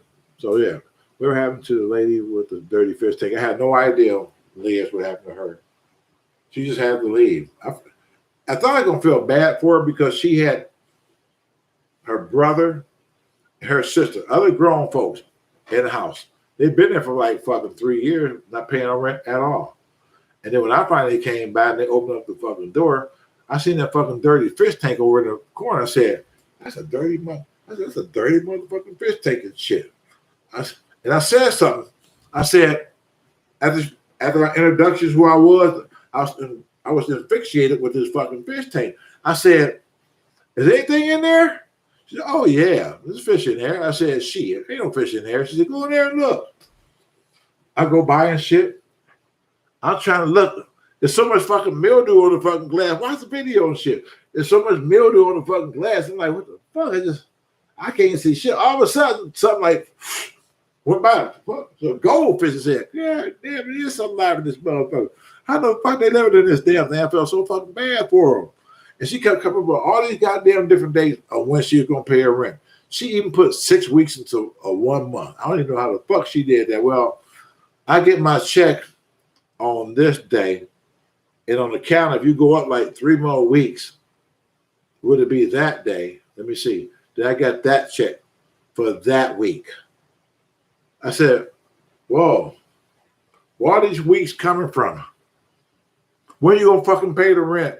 This was due by right here. I don't care about none of that shit. When you gonna pay the rent? That's up to you to budget what the fuck you got, or how far you think it can get you. That's up to you. That ain't that. Well, to be this. Now you got all these grown people in the back. Her brother and sister. You think they would have came in there like, yeah, we got you, Pooquisha. We gonna come up with a plan because we all live here. You think that's what they would have did, but they didn't. I thought it was fucking strange. I said, you know what? Functional retards. That's what they are. Functional retards. They can do just enough to get by. Just enough. Just enough to get by. Functional fucking retards what they was. I knew then I couldn't fucking reason with them. I knew. And the next step was to give them an eviction notice. Did I like doing it? Did I fucking even want to do it? No, I didn't. Because I know I was dealing with functional retards. And these functional retards are about to hit the fucking street. And I know this. I'm part of them being out on the fucking street. But at the end of the day, it's business. This is gritty business. And this is what I fucking do. I can't have no fucking heart to that. Because I got a heart to that, then I can't make no fucking money. I shut that part of my fucking heart off. There got to be some part of your heart that you need to fucking shut off at some point that somebody can't get to. You got to have that sacred place in your fucking heart that you can block off to let nobody get to you. Because once a motherfucker gets your whole fucking heart, oh, they'll fuck you over if they know they got your fucking whole heart. They'll fuck you over. Men fuck women over and women fuck man over if they know they got your fucking heart. Keep some of your shit to your fucking self. If you dating Pookie and you think this is the best relationship ever, guard that one part of your fucking heart. Don't give it all up. I don't give a fuck how great it look, because things can change in a relationship like that shit. If don't have your whole heart all in the game, protect that one part of your heart that says, "Whoo, I'm glad I'm past that point. I'm glad I'm past that fucking point." Yep. But let me get back to this one story from the beginning. So when I realized this woman was kind of a large woman, I said, I'll be back. And I never came back. Never came back. And I called Mark and said, you dirty son of a bitch. You know you was wrong. He said, I'm sorry, man. I know I shouldn't have did that to you, man. But, you know what I do, man. Are we still cool, man? We still cool? I said, yeah, man, we cool, man. But you hurt somebody's feelings, man. Somebody's feelings got hurt in this by playing the fucking game. I said, I'm not really good with that, man. Really. I'm man enough to fucking admit that. Somebody else, you got to kick out of somebody else's fucking misery. She's disappointed. Her heart is fucking broken. Protect. Don't give all your fucking heart up. Don't give all your shit up, because anything in life will fucking happen. And so years go by. I'm riding down the street and I see this girl sitting on the porch. I didn't know her name at the time. I said, hey, what's your name? Because they're on the same street, down the street on Stopel. She said, my name is Sonara. I said, that's a real pretty name. I said, you stay there? She said, no, I'm visiting from out of town, visiting my brother. I said, oh, okay. Well, I'm down the street. Maybe I'll see you again later on. She said, yeah, that'd be fucking nice. Time go by. And she said, I said, you want to go to the park, Belle Isle? She said, what's that? I said, it's a really nice park. You never been there? No, I just want to take you there. She said, I would go, but I don't have nobody to be here with my brother. I don't want to leave my brother here by himself. I said, well, I guess he can go. I had no problem with that. He said, well, it's only one problem. He said, my brother is gay, and he dresses like a woman. I said, oh, okay. And then I thought about it. Mark.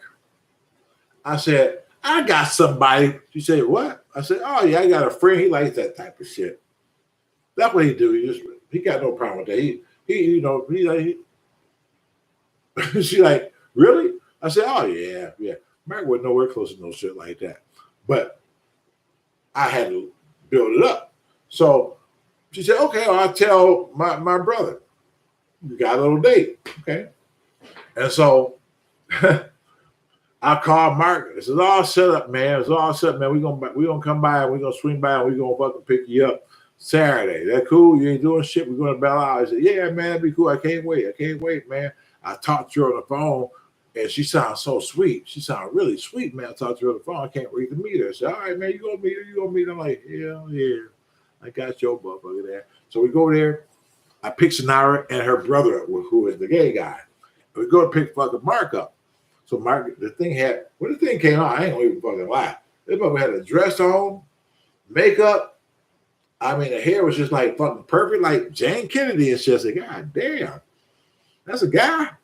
I really couldn't fucking tell. Like, take this motherfucker out. No, but I just really looked good. So we got in the car. She said, are you sure your friend don't mind this? I said, my friend, and right now when I'm looking at it, my friend is gonna love this. He gonna fucking love this for real. Trust me. We pick him up. Mark is a flirtatious motherfucker. He always had fucking been. He get in the car immediately and she said, hey, how you doing and stuff? He looked at her like, Mark got this certain look when he look at people like, okay, all right, yeah, what the fuck I talking about? He didn't catch on. So we riding and shit. And by the time I got to Jefferson, Mark had his arm. I got a Mustang. I got a Camaro, 69 Mustang. He got his fucking hand around her. I looked in the rearview mirror and shit. And he in the motherfucker's ear. I said, hell no. I said, this mother gonna kill me. This mother gonna kill me. And all of a sudden, I see Mark's hand go on the thing's leg. And you got a 69 Z28 Mustang.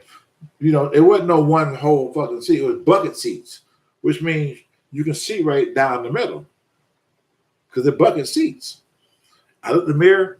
Mark put his hand on that damn thing's leg, and as soon as he went under that motherfucker's dress, I guess he found the golden rod.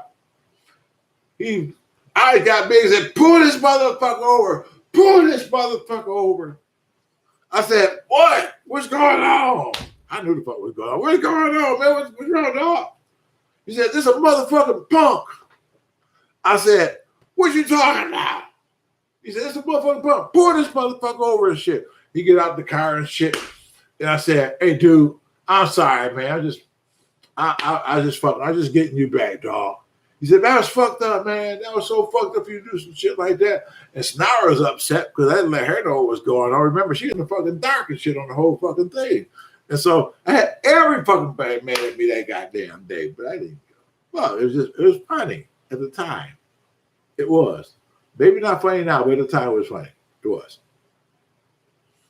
I'm sorry. Yes. I'm just saying. Hey, Tony. You've been looking at my videos, Tony? I appreciate that.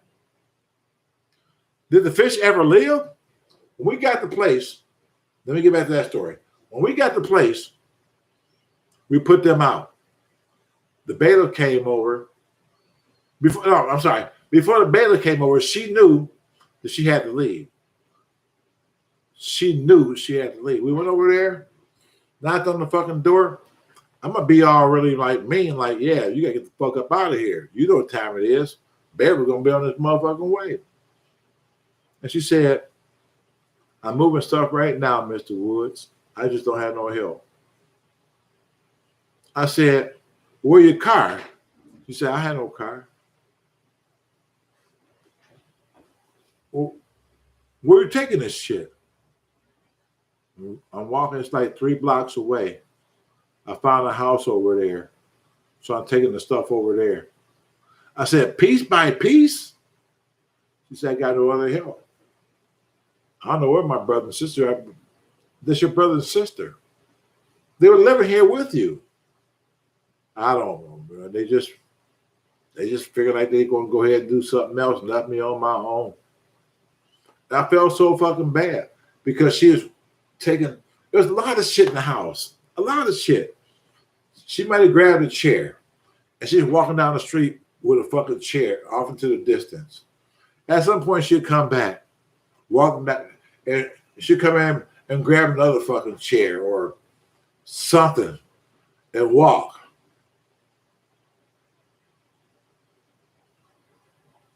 By that time, the bailiff come. Remember, all this shit is paid for already. It's paid for already. You see what's about to go down, and you can't fucking stop it. If you do, it's on your ass. I can't stop this now. We got to go through the process. That's what the whole fucking process is. No matter what I see her doing, this is part of the process. This is something I got to do. Do I like doing it? No. I hate doing that shit to any fucking body. I don't think nobody should fucking be living on the fucking street.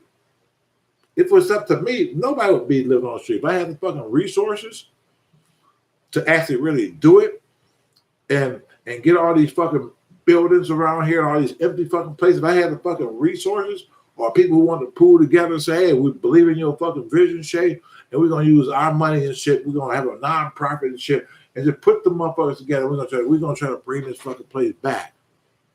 But I don't have that type of resource to do no shit like that. And it's crazy. You can't save every fucking body. You just can't fucking.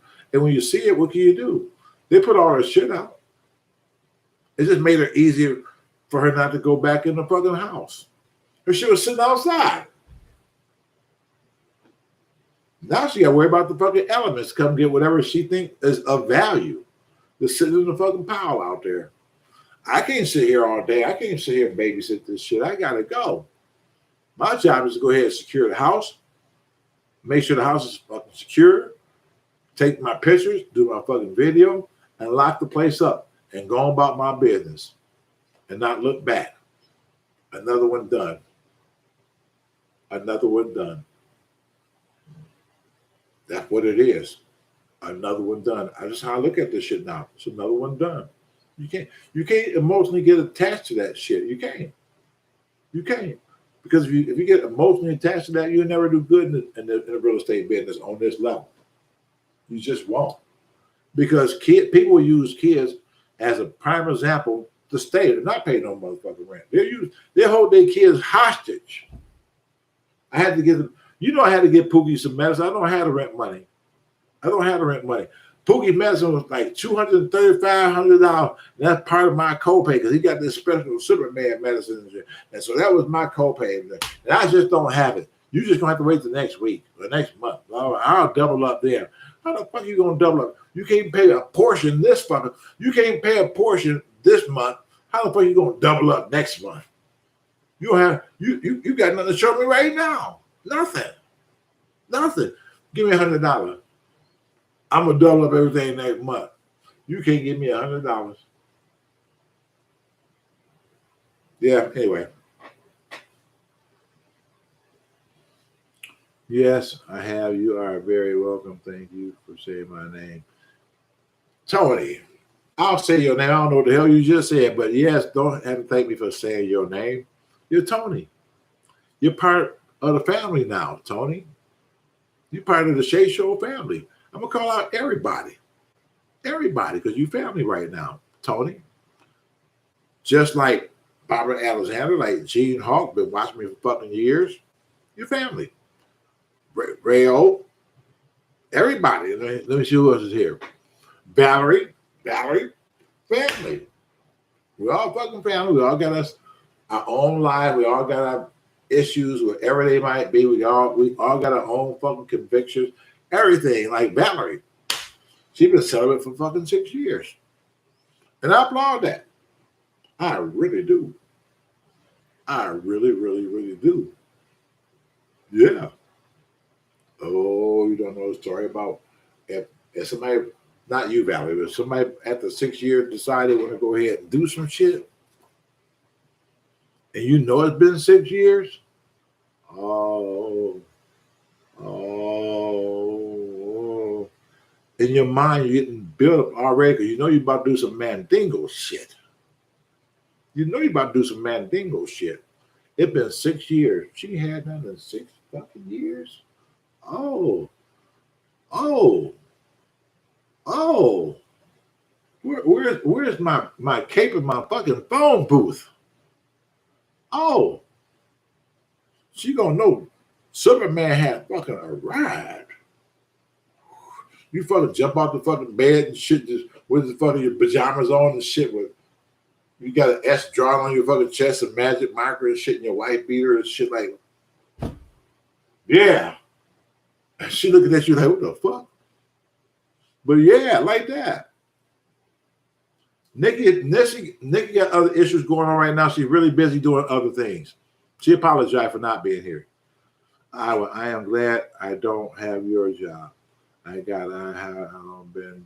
How long have you been doing your job?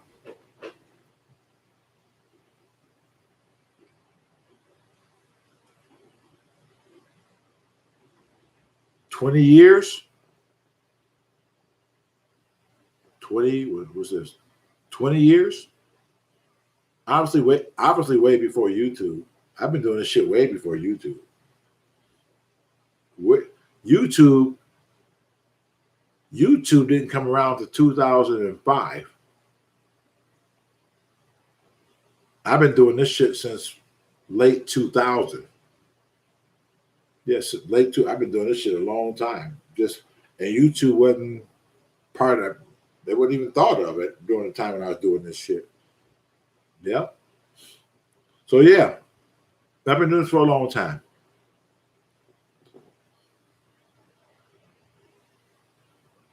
That lady Let me tell you, I ain't gonna say her name. This is the internet. This might get back around at some point. I don't want to, so I ain't gonna really embarrass this person. So I'll just tell the story. I had a tenant who, let's say at some point you felt the friskiness in our conversation. You felt the freakiness of something. You see the eye. If you're riding down the street, you can see the eye a person might give you.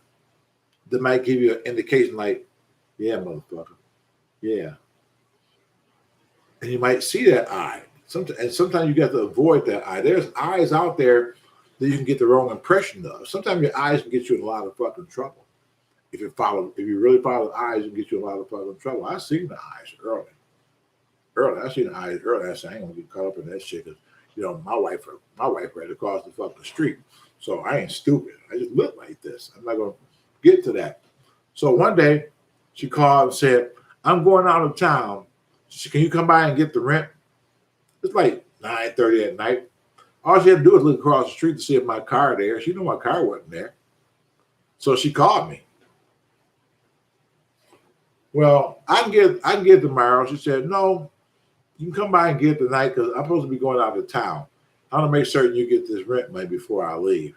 So I don't see your car across the street. So I'm just figuring like on your way in, you can get it.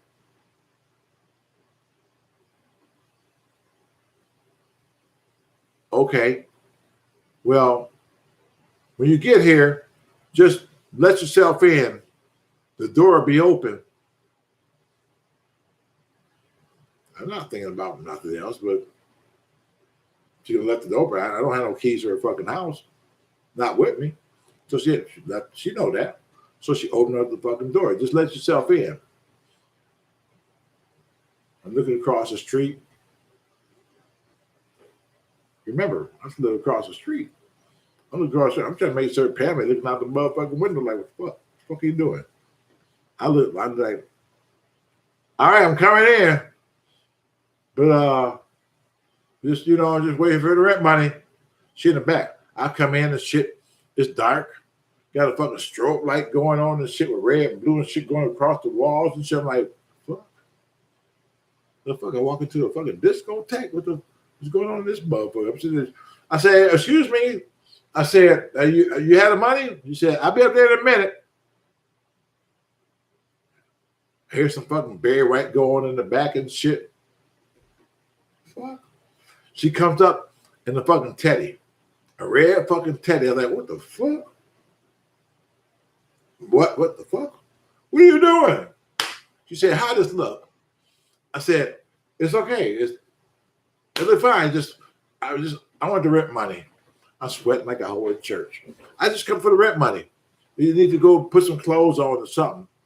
She said, okay. So she left. I'm sitting here like beads of sweat running off my fucking head. And she's like, you survived it, Shea. You survived it. You was a good man. Oh my God, you was a good man. Because you're supposed to be jungle gym all on that motherfucker. You know this. But no, you're a good man, Shea. You're not gonna fucking do this. You ain't gonna fuck up. Yeah, I'm not gonna fuck up. I said, come on. I gotta go. Bring the rent money. She comes up in a white teddy. Dude had less revealing than the fucking red one and shit. Little tassels was going around like that. I said, oh my God. Lord, what are you doing to me? I mean, it's just the ultimate fucking test. What do I have to fucking prove to thee? Like, oh my God, what are you doing to me? Why am I feeling weak right now? Oh my God, Lord, I'm feeling so fucking weak. What you doing now? Listen, you got to go put some clothes on. I got to go. I'm sorry. Like, the fucking Barry White went off and shit. The lights went back on and shit. She come back up front with a fucking house robe on, all covered up, and then tell me she was $1 short. Didn't tell me she was a fucking $1 short. I said, keep it. I'm out. And I left the fuck out of there. I looked across the street. I walked in. By the time I walked in, I wanted to make certain the pan was asleep. Like, no question, because, I wasn't in there long enough to Well, I could have been in there long enough to do something. Well, no, if it had been me, I could have been a lot longer. But I didn't want to come in looking all guilty and no shit like that, or make sure that I wasn't gonna run to the fucking bathroom and wash up and shit right away like I was like trying to hide the scent off me and all that. You know what guys do. I ain't trying to do none of that shit. I'm gonna walk in and make certain that you see me. You do your fucking sniff routine. Y'all know what y'all do. Because women can see other women's scents. They can sense other women's scents. They can. Like, okay, Chanel #5. Where the fuck you been, motherfucker? You don't smell shit. But something in the air about a woman smelling another fucking woman. They know. They're like fucking bloodhounds and shit. She wants to give Shea the red light special. Oh, yeah.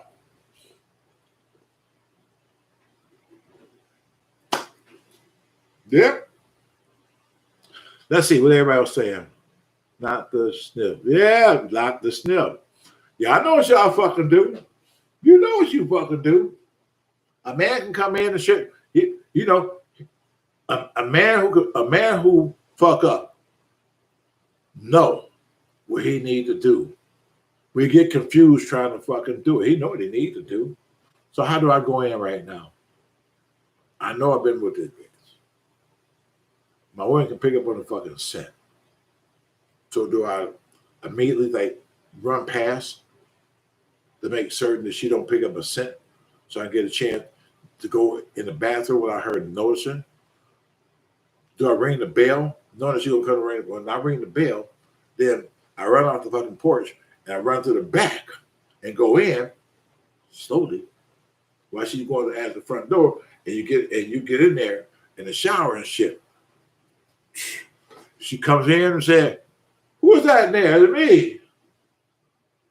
When you come in, girl, I've been in. Where you been? I'm from watching TV or something? I bet she said, I ain't hear you come in. I said, I was down in the basement. You thought just anyway. So no, I wasn't gonna do that. I just wanted to fucking rent. The temptation was there. I'm not even gonna fucking lie to you. Was the temptation there? I'm a fucking man. Why wouldn't the fucking temptation be there? But the thing is whether you act on it or not. I just didn't fucking act on it. I think there's a difference. You can always fantasize about some shit. We're fucking human. What we do. It's about if you act on some shit. That makes a fucking difference.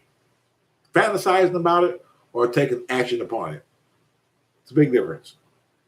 It's okay to fantasize. Really, it is. It's okay. She's going to sell herself for $1. Oh my God, it's Mr. Woods. Oh my God, it's Mr. Woods.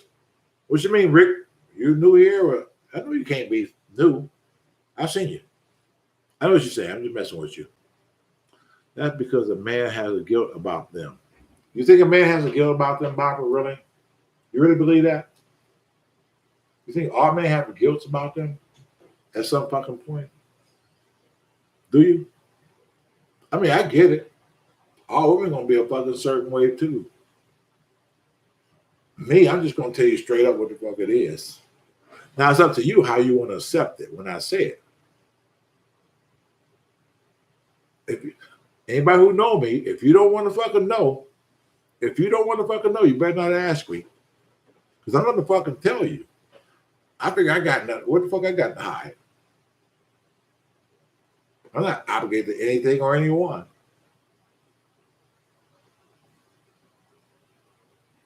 I don't have to hide shit.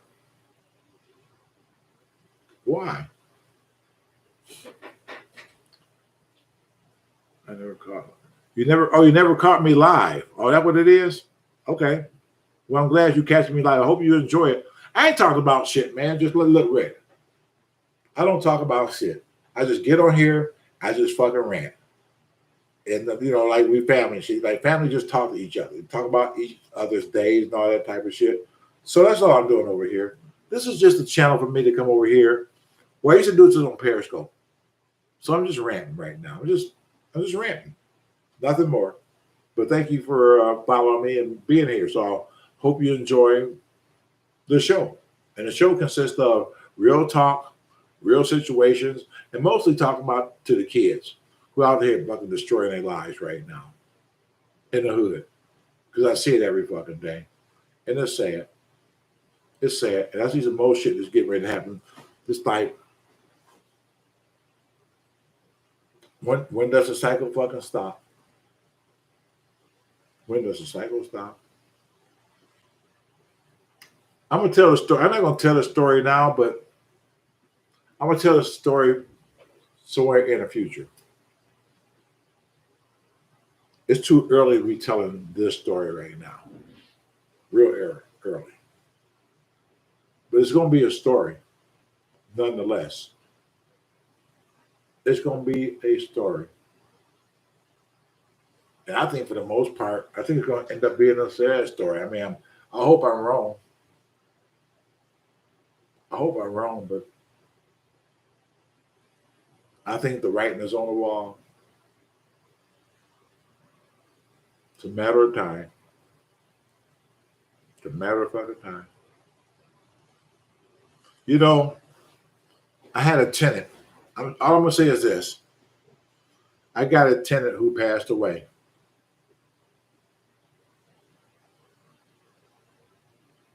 and I'm not certain. Somebody told me. I heard I might be wrong. I heard it was from the virus. That's what I heard because I didn't know. Daryl ended up telling me, and it was not too long ago. But I know I know that everything was on this person to make certain things was done on a monthly basis. Uh, Even being sure, it was a struggle, and I seen it. And I always said, you know, I said, if something ever happened to this person, I used to always say this for the last few years. If something ever happened to this person with this other stuff that's really going on, and everybody just doing them, what's going to happen? I used to say this shit about 3 years ago. I was always saying it. What's going to happen? Now I get a chance to see what's going to happen because this person is no longer here. This is the person who was making things happen when they could. This is the person, to my knowledge, really wasn't getting a whole bunch of help. To my knowledge, that's what I was told. And to feed a whole household, to try to maintain a whole household on a little bit of nothing, gotta be rough. It gotta be fucking rough. And then when that source is pulled from under you, what do you do? What do you do when you've been doing the same shit for a long time? What do you do? How do you maintain? How do you even come to me and talk to me? Are you going to talk to me? Do you plan at some point of talking to me? Am I to assume that we're still mourning? And I get it. But at the same time, if things are breaking down, you can't turn around and say, I need this done, or I need this fixed. Well, if I'm not drawing anything, and I've seen this happen a lot of fucking times with people. If I'm not drawing any fucking thing, how the fuck can I turn around and put back into the property? I can't. Oh, at some point you go in your fucking pocket, you just like do this, they're behind in the fucking rent, but it's your property, you want to take a little pride and shit, so you start doing this, you start doing that, and once they start noticing, they see you start doing more and more shit, and they come up with every fucking excuse why they can't pay, why they won't pay. But what about then? That's when they get into this. What about this? What about that? Now the mindset creates like, I'm not going to pay until you fix that, until you do this. It's just,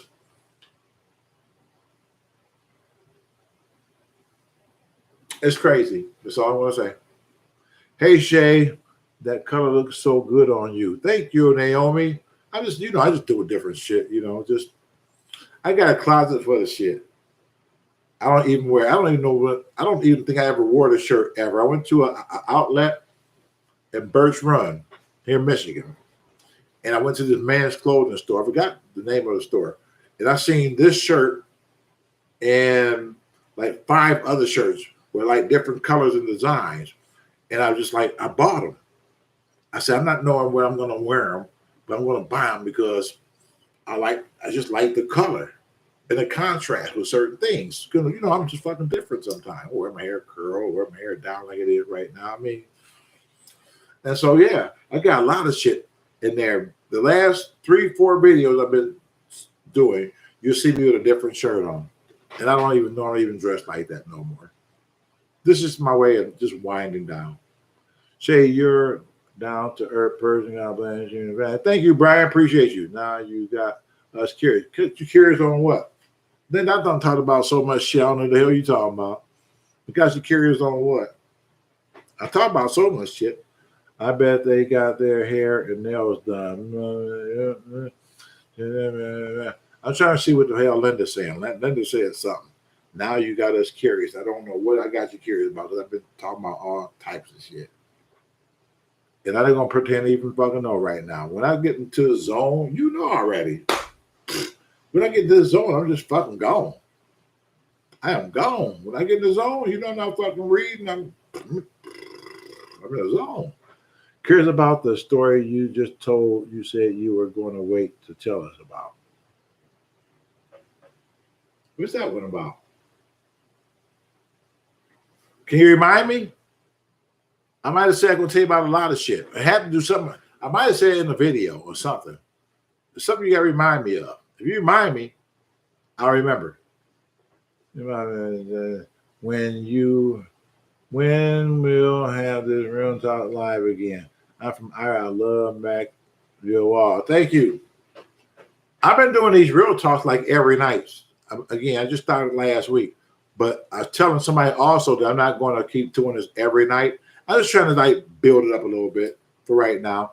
Then I'm going to break it down to like I did Periscope. I'm going to do maybe 3 nights a week. And that's it. Mainly towards the weekend, like Thursday, Friday, and Saturday.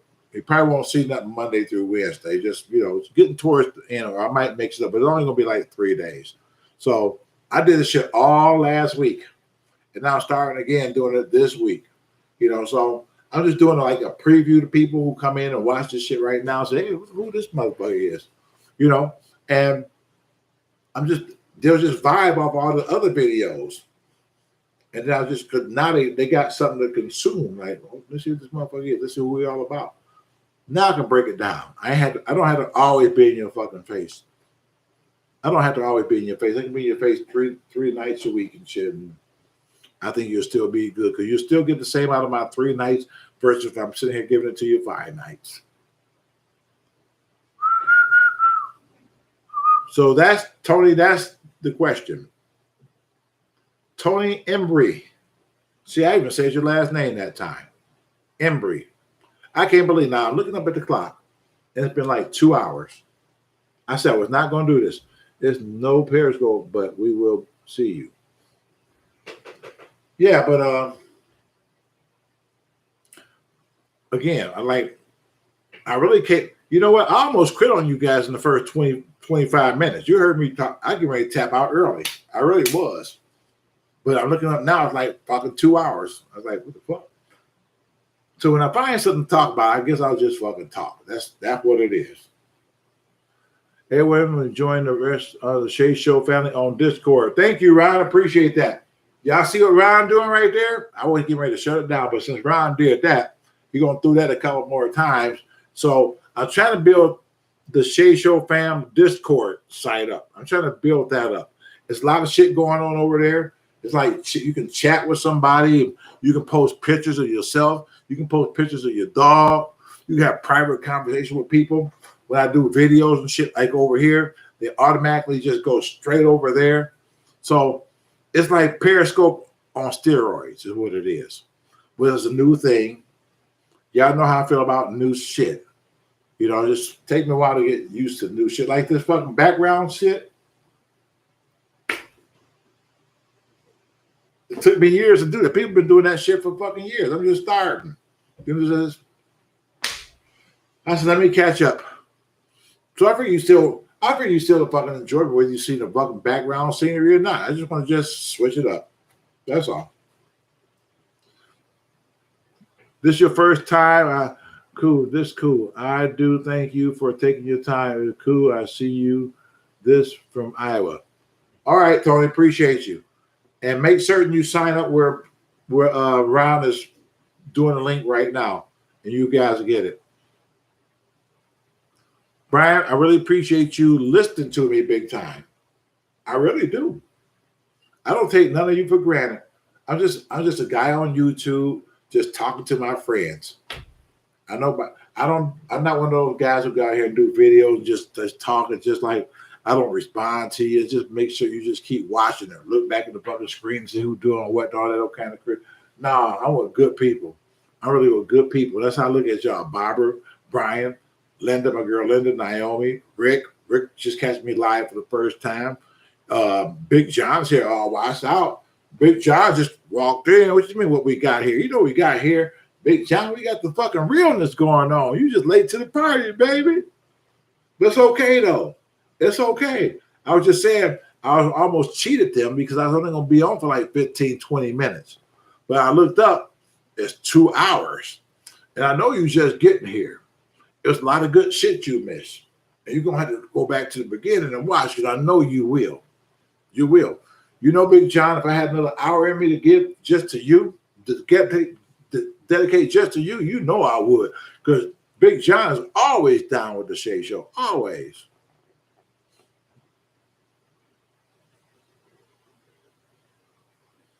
JP, how about me, Shea? I've been a fan for years. JP, I appreciate everybody. Everybody. You, I mean, whoever it is, from Tony to Barbara. I mean, I appreciate everybody. I really do. I really do. I've got a lot of fans for you. I don't even call you guys fucking fans. I really don't.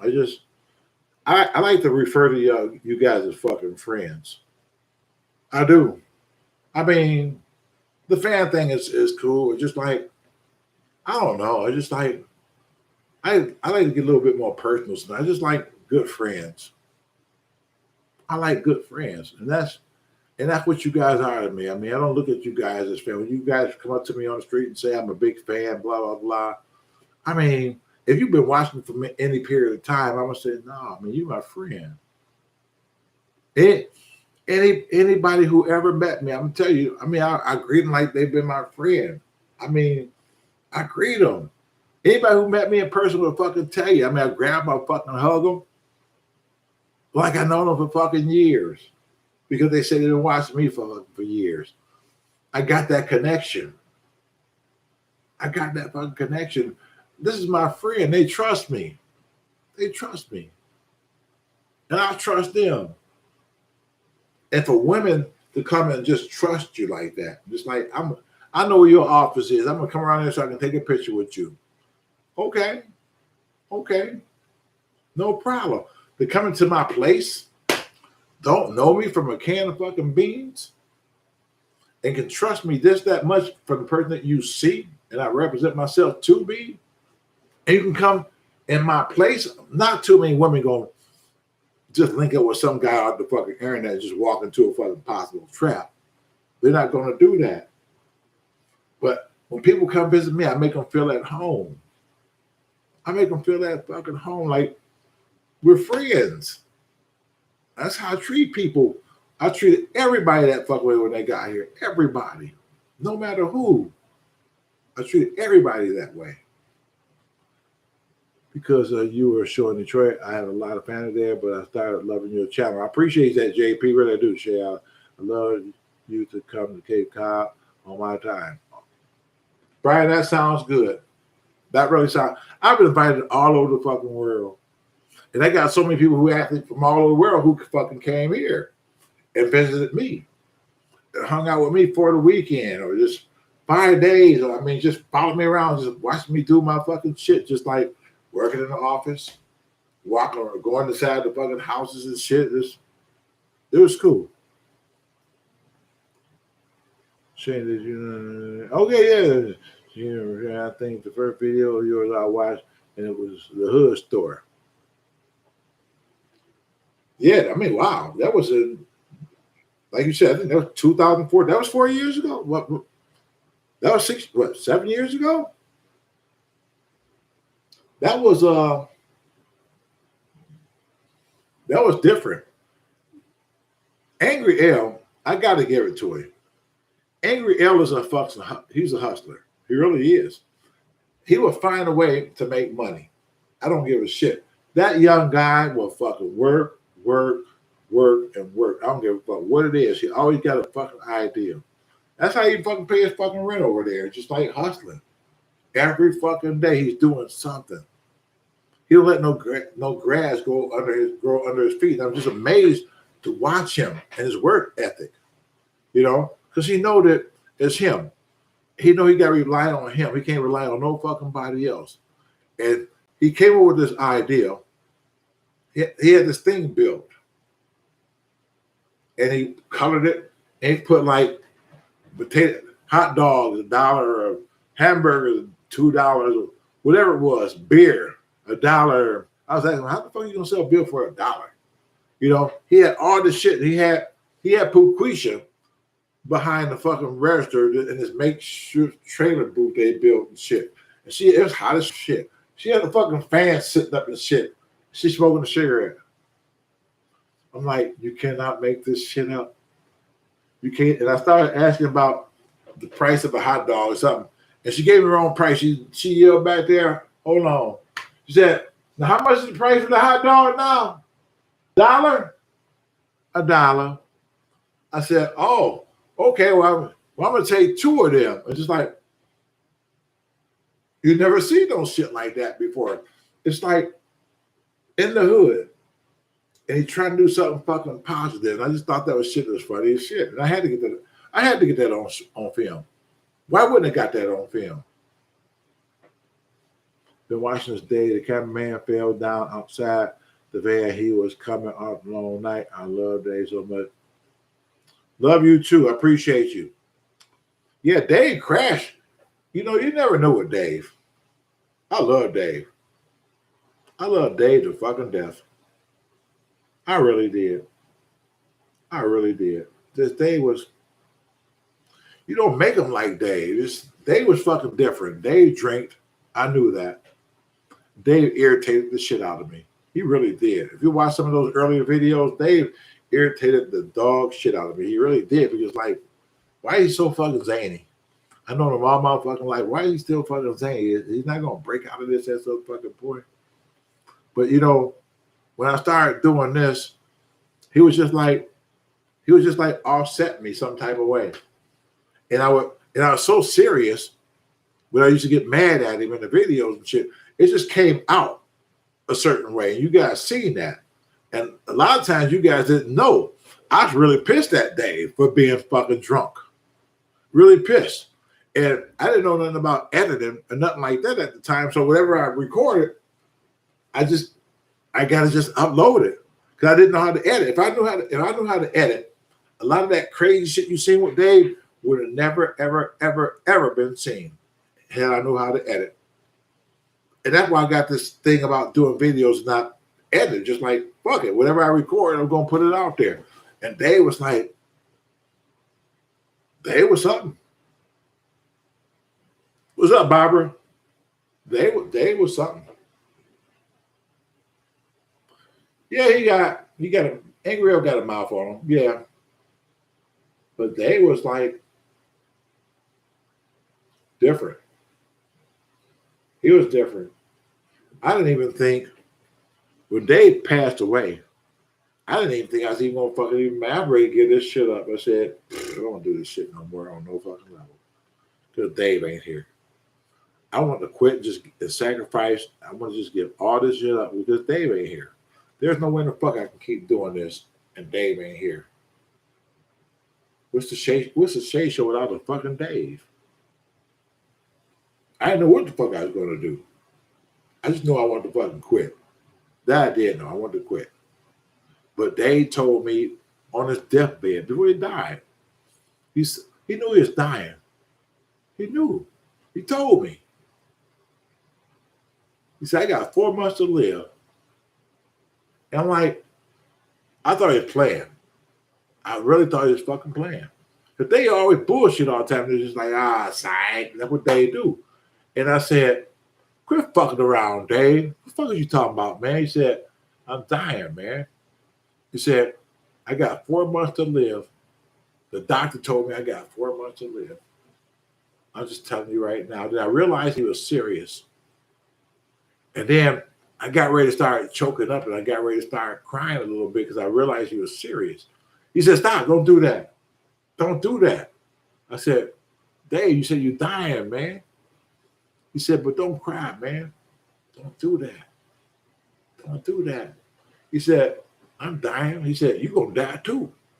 I'm just going before you, man. It's good, man. I accepted it, man. Really accepted it. It's okay. And I said, what a strong individual. What a fucking strong individual. Who does that? Got 4 months to live and you're not worried, and you worried about fucking me. And not having a pity party. I'd have been having a pity party. It's like a special person. I've been going out my motherfucking mind. But Dave didn't. Dave said, don't stop. Don't stop. Keep doing what you're doing. Keep doing what you're doing. I got you to this point. Now you got to take it somewhere else. I got you to this point, but now you got to take it somewhere else, but just don't stop. Those were Dave's words to me before he got to the point to lose ability to start talking. That's what Dave's words was me. I got you to this point. Now you got to take it. Now you got to take it somewhere else, but just keep going. Man. So yes, honestly, 3, you and I think of memories, life, and friends, and that's what our memory shares. That's right, Brian. You're absolutely right. Yep. He did tell me he's gonna come. He told me. He told me if I didn't do right, he said he's gonna come back and haunt me from time to time. He told me that. I believe that shit. They told me they told me he was gonna come back and haunt me. Here's a man who's dying. 4 months to live. Ain't gonna fuck with me talking about he's gonna come back to haunt me. That's not what you expect to hear from somebody like that. You just don't. And every now and then, I be laying in the fucking bed sometime. My doors is open. And the first time it happened, my door just closed. Scared the shit out of me. Because I got a big house. And I'm in here by myself. I'm thinking like, why that door closed?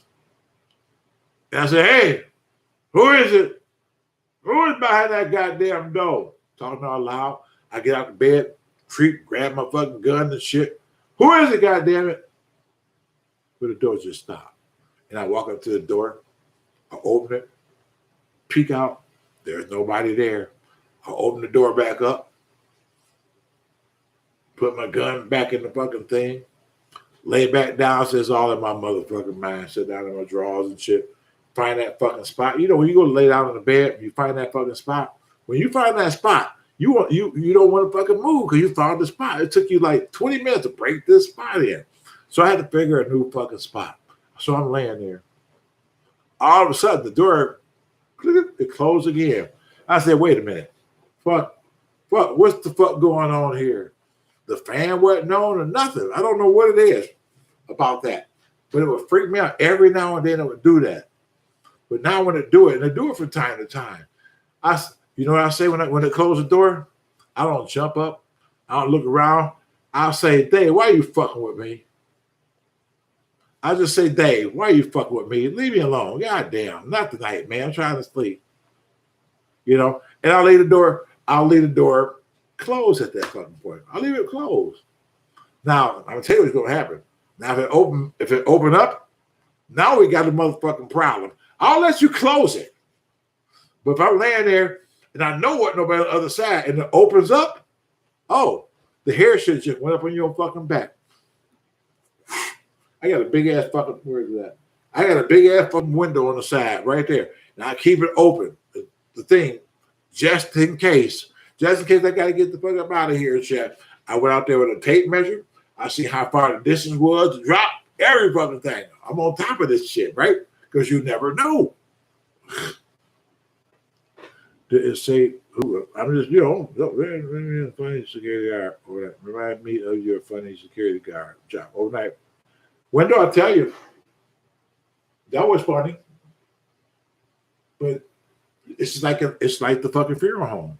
It's just like the fucking funeral home story, you know. Who figured they would need a fucking security guard at a fucking funeral home? What the fuck? Shouldn't be no beef. Everybody dead. Shouldn't be no fucking beef. You know, when the first time I had to go there, I told you I was only making like, I don't know, $365 an hour, whatever the fuck it was, working for airport security. Want some overtime? Yeah, fuck it. Why not? I'm only making like $3.65 an hour. Why would I want some overtime? I need to fucking eat. My wife's spending money and shit over here. I have to do something. The rent is fucking due. Whatever. She want a new coat. Yeah, I'll take it. Shit. Well, all you gotta do is go to the funeral home and park cars and help old people in. Yeah, I can do that. I'm scared of dead bodies, so I mean, like, I don't have to really talk to nobody. Like, they're like dead. What the fuck? I don't have to really go in. They said, wash the parking lot. No problem. I'm gonna wash the parking lot. Old lady pull up and shit. I help them in the bucket. I help a man. I go park their fucking car. I like this. I can handle this. Yeah, for $3.65 an hour. So I'm sitting way in the fucking back. Mr. Fritz Funeral Home. It's still there right now to this fucking day. Fritz Funeral Home on Ferry Street, off of Woodward. It's like a historical place. I think they did Mayor Coleman Young's body there. They got these old wooden chairs. But anyway, he's like, security. Shit here, like, the fuck? I'm coming over. He said, I need you. I said, okay. He commenced to get me to walk down, and I'm walking like, whoa, wait a minute. I said, ain't that where y'all keep the bodies? He said, yeah. I said, I ain't going down there. What the fuck I need to go down there for? He said, well, listen, we need your help. It's a really big guy that we're trying to lower down in the casket. We just want you to help us guide him down. I said, shit, he'll guide himself down. Won't be by my hands. Shit, I ain't going down there. Hell no. He like looked at me like, well, that's part of your job. You're supposed to do this, blah, blah. And I'll call your company. I said, well, fuck, I'll call them for you. Give me the phone. I said, hey, listen, they want me to help guide a body down. Now you told me I was supposed to watch the parking lot and help old ladies. You said shit about being a fucking mortician. None of that shit. I can't do that. He said, well, why not? They're dead. And that's kind of your assignment to help do whatever they need done over there. I said, I ain't doing it. I said, I'll quit before I do that shit. Fuck that shit. I gotta go. Click up. Mr. Frisk commenced to tell me, he said, listen, he see I was fucking scared. He said, listen, I can see that you're kind of scared. And it's kind of troubling you. I get it. He said, but you see that building over there? I said, yeah. He said, it was once full of life. There was a lot of Christmases in that fucking house, a lot of good times, a lot of bad times. I watched life in that house. And over the years, people started dying off. Nobody started taking care of it. And then it just started missing this and missing that. The windows started missing. The door was missing. The siding was missing. It was like a shell. The body is like a shell when it dies. It once has life. vigor, all this other shit. But now, when life is over, your body is like that building. It's a shell. It can hurt you. Listen, that's a great fucking story. But I'm still not going down there. I get it. I love the story. Really good. I remember to share that some fucking day. But I ain't going down. All right, get out of here. She just go back over there in the fucking corner. Like, all right, then. Shit. I'm not going to do it. I remember as time went by, they called me again and asked me if I wanted to get some more overtime. I said, yeah. I said, where? He said, back at Fritz Funeral Home. I said, dude, I done told you already, man. I'm not going to help them prepare no fucking bodies. None of that shit. I watched the parking lot. I said, what type of shit? What you talking about? He said, a midnight shift. I said, a midnight shift at the fucking funeral home? I said, it's closed. He said, yeah. I said, what the fuck I need to be there for? They're closed. Dead people. I mean, who needs to be watched? He said, you just got to be there overnight. I said, for what and do what? He said, well, this is Devil's Night. He said, what they done before, the kids broke in there and got a body and hung it up on the back pole. I said, say what? What the fuck you just say? He said, yeah. So you need somebody inside to make certain that nobody break in and do nothing like that. I said, shit, let me tell you something. If I'm in the fucking funeral home at night and I got to be down in the fucking basement surrounded by dead bodies, oh, Lord, I don't give a fuck. If I hear any fucking noise, it's a wrap. I mean, any goddamn noise. My mind won't commence to fucking with me at this point. Because I'm around a whole bunch of dead bodies, I hear a fucking sound. I'm just supposed to assume it's fucking Pookie. I can't assume it's not, ain't somebody decided to get up and said, fuck, I don't want to be here. I mean, like that Night of the Living Dead shit. I said, nah, man, I can't do it. I can't do it. I can't do it. I'm sorry. I don't never ever want to go back to fucking Fritz. You asked me to fucking spend a night in this motherfucker. I mean, I barely want to park cars in there. Now you ask me to spend a night in there? Shit.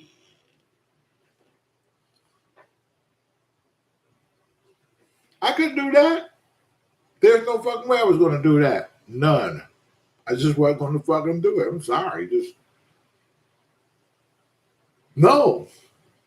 I think it takes special people to do that type of shit. I think it takes special people to do that. It really do. Let me tell you that. Don't y'all laugh at me on this. Don't y'all laugh at me. A long, long, long time ago, I met some chick, right? And she invited me over. And some people like to entertain in their rooms. It wasn't even about no sex. It's like I entertain in my room. You know, just like, so don't think nothing going on, just where I entertain. I respect that. At the time, I was smoking. I was smoking fucking Newports, not even 100s. That's regular Newports. And I was smoking. She said, well, I got to go downstairs and do a little cooking. Just relax and just watch TV. So, all right to smoke? Yeah, it's okay to smoke. Always ask first. I commenced to smoking. All of a sudden, you know how your ashes, the first ashes drop down on the floor. I said, oh, the fuck, I don't, I'm an ashes. I'm looking for something. And I seen this fucking thing sitting on the fucking dresser. I didn't know it was, well, at the time, I didn't know it was an urn. I didn't. I just thought I thought it was a pretty vase. So I thought. And so I grabbed it with no ashtray. Like, I fucking took the top off and just started.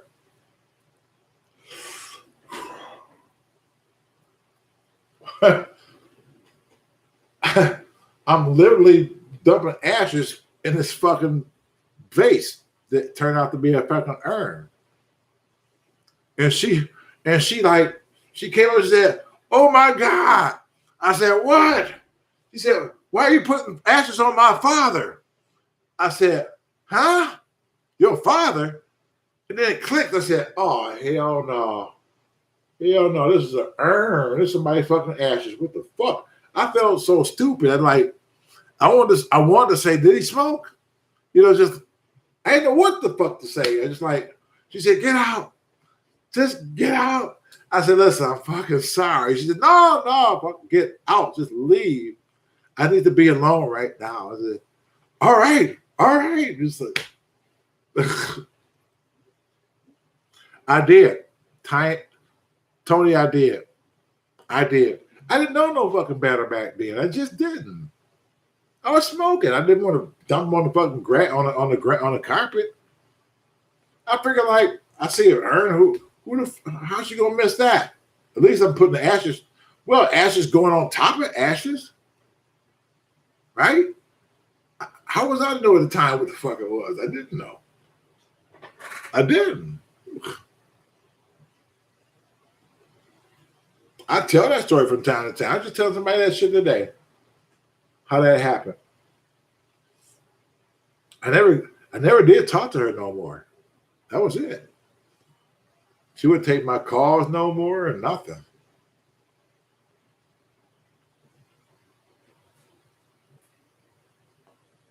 She wouldn't. I mean, I guess I had to understand that. I understood at that fucking point. I did something stupid. But it happened. Hey, Shea, this reminds me of the video you ran out of a abandoned building. You almost ran poor Dave over. I told that shit the other night. Yeah, I mean, that building was fucking scary. And that bum was in there and shit, just like scared the shit out of me. Really did. What story you never heard? John, you never heard this story. What? You never heard that? Wow, okay. A story to John in here? Wow. I got a million stories. Yeah, I know. I heard it. Yeah, I got a million fucking stories, man. Just so much shit happens in my world, in my life. So much. So much. So much. A lot. Yeah. A lot. Some I probably never ever fucking tell. I got some really, really great stories. Some I fucking never really, really, really tell. Really good stories. But I just won't do some of those stories because some of those stories about some people who's no longer here. And although I think they're funny stories, it's just a certain privacy that you keep about certain things and certain people. You just don't share every fucking thing. If you respect that person, especially when they're gone, because they can't really defend themselves. They can't really stand up to whatever the fuck it is you're saying. So you just best just leave it alone because their person can't defend himself. So I just don't tell certain stories. Some stories I just keep to myself. But they're really good. Really good. Trust me. Trust me. There's Dave's brother was in the Navy. He actually retired from the Navy, traveled all over the fucking world. I think he's in Singapore. He came back to the States. He'd bring everybody a fucking gift. He brought this. You remember back in the day, those really big boom boxes? You see guys walking down the street on their fucking shoulder like this? It got all kind of knobs, all kind of shit. Big boom box. Y'all see that, right? Well, he brought Dave one of those back from fucking Philippines. I personally never seen a boom box like that. I just thought it was unique at the time. Really unique. And Dave was so proud of that fucking thing. He was so proud. We used to hang at the fucking bar. BJ's Mighty Gras. And he'd come in there and the hustlers be back. The hustlers be back there shooting pool, playing 3-card Monte, the whole line. And Papa and Snook was the best at 3-card Monte. I didn't really know them at the time. I knew they was hustlers. I used to watch them do certain things, but I didn't know what kind of level they was with that shit. I didn't even know Pop and Snook even worked together. I didn't think they really knew each other like that, but they made it seem that way. And I watched the transformation. Every time some sucker come into the fucking bar, I watch them go into this fucking routine about how they didn't know each other. And you're like, hey, what's that you doing, my man? And they started talking and shit like two strangers, but they were really the best of fucking friends. And they seen that, Papa seen that fucking radio. And so I seen the mind clicking. They started throwing 3-card. Watch them, chase them, see where the Mac place them, blah, blah, blah, type of thing. So they were watching, and we watched them going back and forth with the shit. We didn't know they was fucking friends at the fucking time and shit. He said, I got it, man. He said, I bet you $100 you don't know where it is. He said, right there. That's easy. He turned it over, it was red. He said, he said, where my $100, motherfucker? Where my $100? He gave it to him, not knowing these motherfuckers working together, not even fucking doing this shit. And they still throwing the card, and he kept winning. He kept winning. He can't fucking lose. It looked too simple. All of a sudden, he dragged Dave into it. He said, where's that, my man? Where you think is that? Where is that? He said, you so slow, my man here can catch you. My man here can catch you. That was the whole idea for Dave to fucking catch him. That was the whole fucking idea. I'm sitting here watching this whole shit unfold and shit. Dave said, right there? He said, you sure right there? Yeah, Dave said, yeah, it's right there. He turned over, it was fucking red. He told Dave, man, thanks, man. Thanks, man. You just want me $100, man. Man, you be knowing it. Do it again, man. He said, nah, man, because my man knows too much. He must know this. He must have seen this shit before. No, man, blah, blah. And so he told Dave, he said, what I'll do, he said, I'll bet $500 against your radio. And he was like, no, he said, I bet $100 against your fucking radio. This radio is worth more than $100, way more than $100.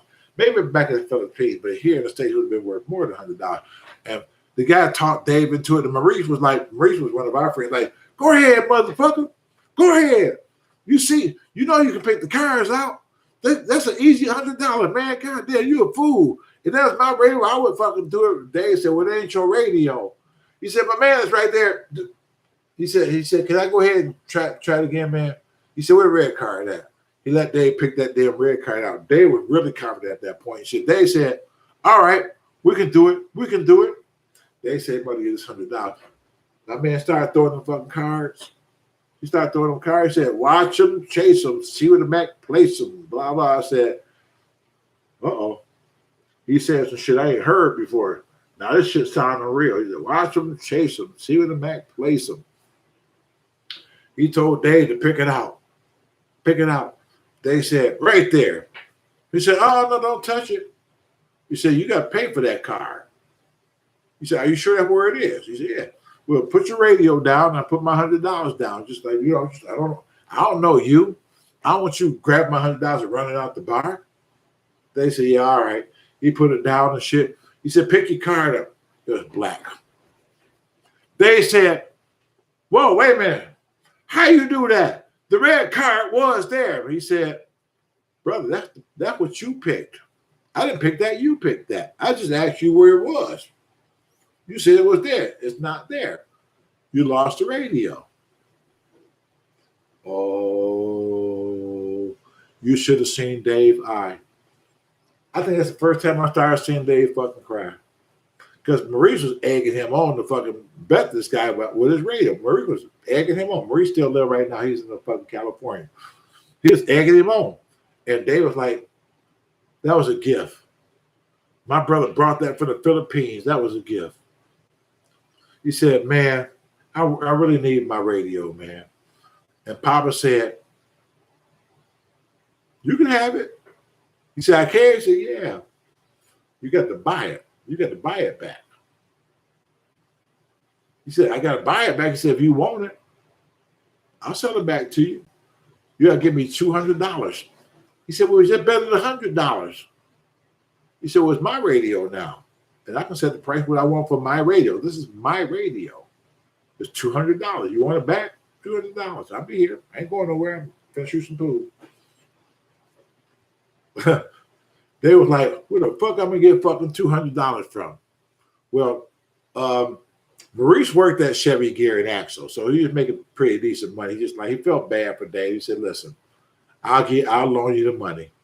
And they said, "Loan me the money? It's because you are lost the motherfucker." What do you mean loan me the money? He said, "Well, motherfucker, you want your radio back or not? I'm gonna loan you the fucking money. I ain't giving you shit.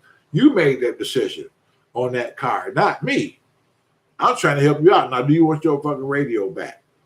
They said, "Yeah, okay, all right." We go back to the fucking bar. The knobs is off. The antenna got broke. I think it was 2 knobs that came off of it. Just that fucking quick. And they said, "What you do to my radio?" And the guy said, "What you talking about?" He said, "The knobs is missing. The antenna broke." The guy said, "It was my radio then. Now you buying it back. This is how you buying it back because it was my radio." Yeah, I broke a couple of knobs. I was trying to see how this motherfucker worked. You want it back or what? I don't know what the knobs is. So, yeah. How about that? Yeah.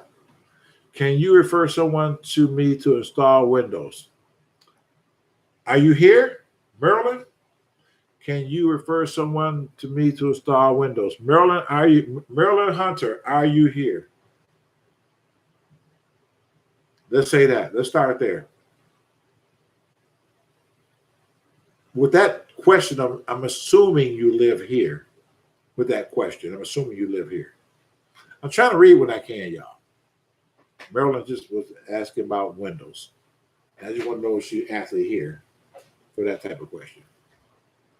So I don't see nobody typing right now. That means I'm way ahead of you in talking, and the typing is coming up late.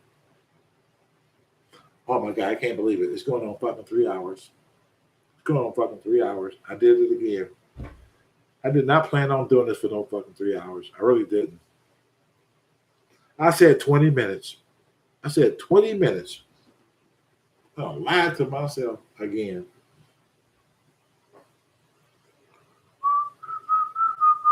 Yeah, I got glad you stayed on longer than you thought. Rick, are you? Thanks, Rick. No turnkey tonight, Barbara. No turnkey. Maybe tomorrow, because it's been on 3 hours. If I get to the turnkey story, I'll be on for another 45 minutes easy. Because I'll drag that one out. You know that already. I'll say that one for tomorrow. I know everybody likes the turnkey story, and I'll tell that tomorrow. It's getting too late to tell it now. Where did you get your hat? Crystal, I got my hat in where the fuck was I? I was in Georgia. I went to this man's store, and they sold all that. Matter of fact, I got a Periscope video that Ron could probably. I'll find it, and I'll try to download it to the Discord. It was like 90 degrees, and I put on the fucking fur coat. I was walking around in the store live on Periscope with this fucking fur coat on in Georgia. And I seen all these fucking hats, and I just started buying different color hats. That's where the hat come from. That's where the hat come from.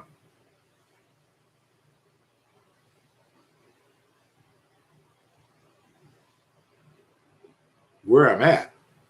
I know you knew. I want that hat. Where you at? You know I'm in Detroit. See, again, you're another newbie here. If you gotta ask where I'm from, then you are definitely fucking new. You are. Yep. But yeah, I'm loving the background shit. I want a house right here. Right here. Then Ron can move about right here. And then Nicole can get her place about right there in the front, right there. And the rest of you, with all this land, the rest of you can pick out where it is you want to go. And I'll put a pin there. We can make up names, whatever. I'll put a pin if you want to be here.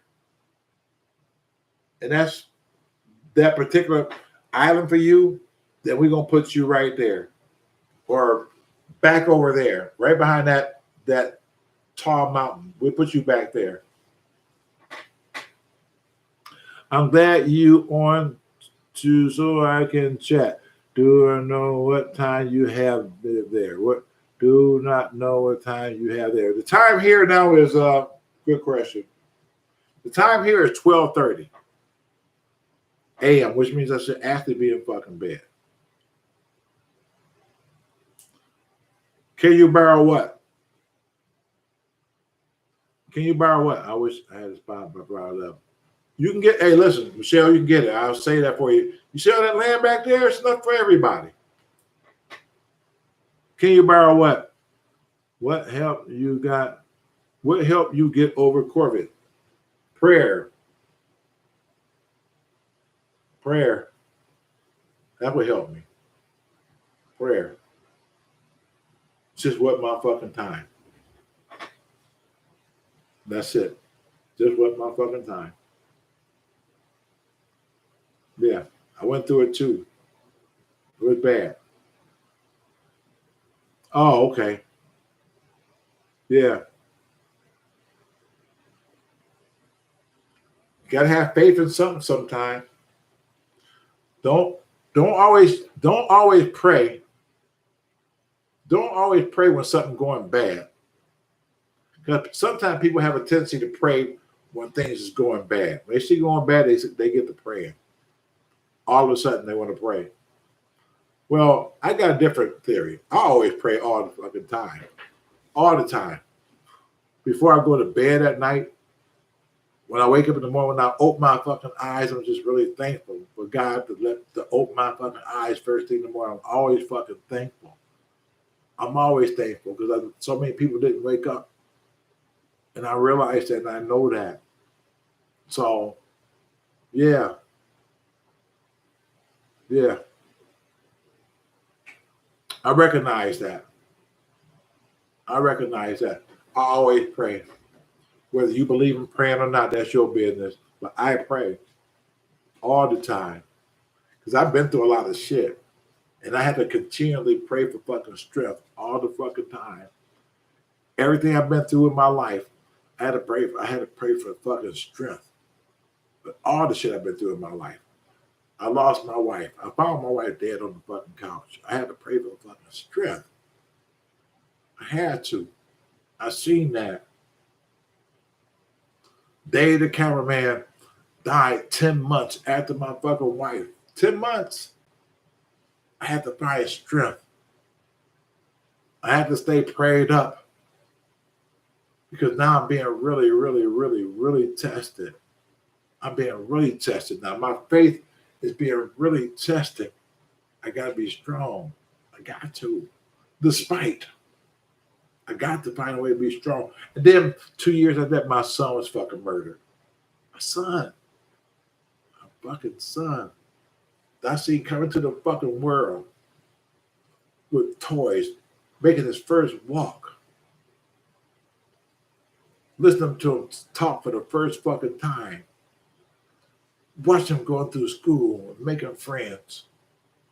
Watching him graduation, watching being at the graduation, watching him walk across the fucking stage. To watching him become a man. Everything from scratch. Murder. For what? For what? Senseless shit. Murder. Murder. You see the shit on the news all the fucking time. You never think that shit would happen to you. You never think that shit would happen to you. There's things that you watch on the fucking news and you say, man, I hope that never happens to me. And look, it happened. Now, I'm not only watching Crime Stoppers and see somebody else's family going through some shit. I'm part of Crime Stoppers. Now, I'm on Crime Stoppers on fucking TV, channel 2, 4, and motherfucking 7. Talking about the murder of my fucking son on national TV, the shit that I always watch. Now I'm part of it. You have to be strong.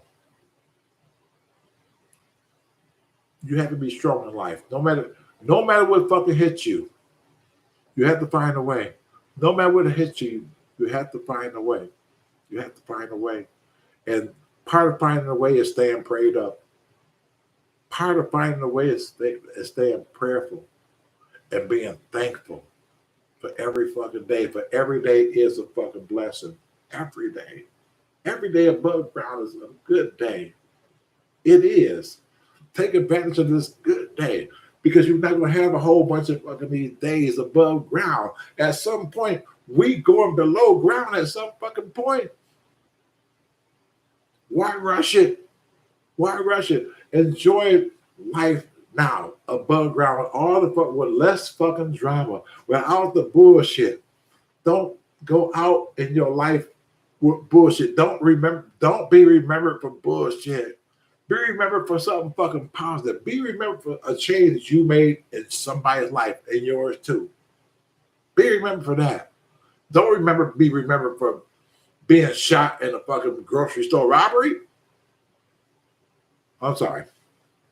I lost my head again. See, that's why I don't want to be talking so damn long. Because see, I can just keep talking.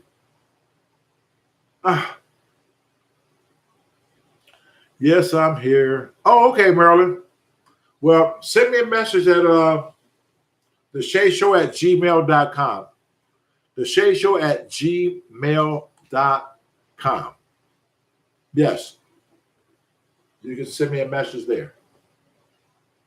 Yep. Yep, you most certainly can. And I'll see what I can do to help you. Because that's what it's all about. Try to help people when you can. St. Louis, Maryland, okay. Oh, there you see. What's up, St. Louis, Maryland? I used to hear from her all the fucking time in St. Louis. Y'all, with a jazzy self. Yeah, I remember who you are. You're a jazzy self. Why would I remember you? She was saying, are you walking? You are, and let me tell you, you got to be strong. You have to. All the shit I've been through in my fucking life, all the 3 major losses I left in my fucking life, you got to be strong. If I can survive that, some of you right now could be going through something that's not even half as that. Not even a fucking quarter of what the fuck I went through. But somehow you make a really, really, really big deal out of it. You have to decide what's really a big deal in your fucking life. What are you really going to ponder over? I mean, are you really wasting your fucking time with shit that's irrelevant that you really shouldn't be worrying about versus this weight that was on your fucking shoulder, all the weight that was on my fucking shoulder? You see, there's a difference. You can draw strength in different ways. And I'd rather draw strength off of what happened because you can't fold at that point. You can't fold because if you fold, you ain't going to be no more fucking good because everybody fucking gone. Everybody gone. You still got to fucking find a way to still do what you need to do and be here. No matter who, no matter fucking what, you got to find a way to be strong and still be here for you. Because I'm a living witness. Everybody that's going to be around the rest of my fucking life. I just fucking found that out the hard way. So I got to be strong for me right now. I got to draw my strength from that. I have to. Because guess what? My time is coming too. I just don't know when it's coming. But when it comes, goddamn it, I can say I did it my way. I did it my fucking way. Yes. I didn't break down for the way somebody else wanted me to be. I lived my fucking life the way I need to live my life. I'm going to be fucking known for living my life the way that I live my life. I'm going to be known for fucking keeping it real. 100% of the fucking time. I don't have time to sugarcoat nothing. I'm 62 years old. And when next thing I know, the clock is ticking, I'll be 65. Lord willing, I'll be fucking 80 at some fucking point. Then I'll be like my father, 90 years old. Still living, but not in the best of fucking shape. Still here, but not being able to drive no more. But still here. That's going to happen to all of us. You know what they say? Keep living. Keep living. You'd be surprised what's going to happen in life. Just keep living. You are in store for a journey. Keep living. If you're 20 and you want to make it to 30, you know what to do to get there. Keep living. And watch the changes. Watch what's going to happen in those 10 years. Look what's going to happen. Shit going to start slowly changing around you. People going to start fucking changing around you. And now, you're 40 years old. Well, you're still kind of moving around, but maybe not as much as you was when you was fucking 20. Now you're starting to ache just a little bit more than what you did when you was fucking 20 and 30 years old. Now you're starting to ache a little bit more. All of a sudden, you look up and you're fucking 50 years old. Now you're really slowing down a little bit. You can no longer jump over those fences like you used to when you were fucking 20. It happens. And life just happens. In front of you, life just fucking happens. So all I'm saying is make the best out of it. Because we are headed that fucking direction. Don't waste your time with no fucking drama. Make something out of your fucking life. You see the progression. It just shows you the progression of fucking life. It just shows you. What the fuck you know to get fucking 90 years old knows you done fucked up another 40 years behind that. That's not how I want to go out. Sorry to hear that, John. You are so right, Jay. Catherine, that's what it is. Thank you, Tony.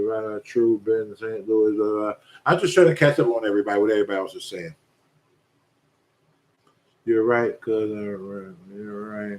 Rex made me strong. Yes.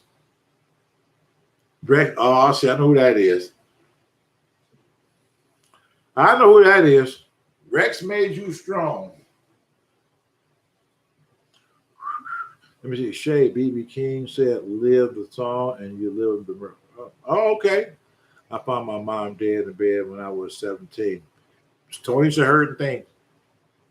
It is. It is. When the people around you just start fucking going, and you still got to fucking keep living.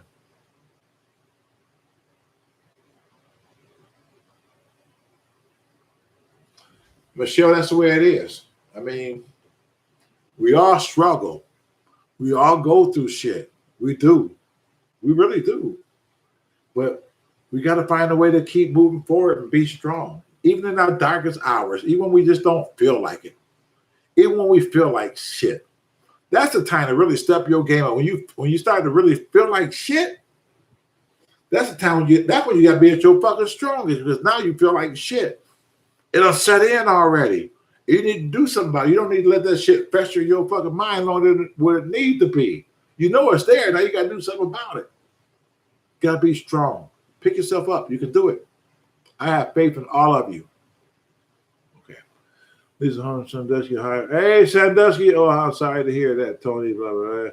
Speak the truth. We all got entrance and exit date. Blah, blah, blah, blah, blah. Until Valerie, we do. We got an entry date and an exit date. I say it all the time. When you see on a person's headstone, 1930 / 2000, whatever the fuck,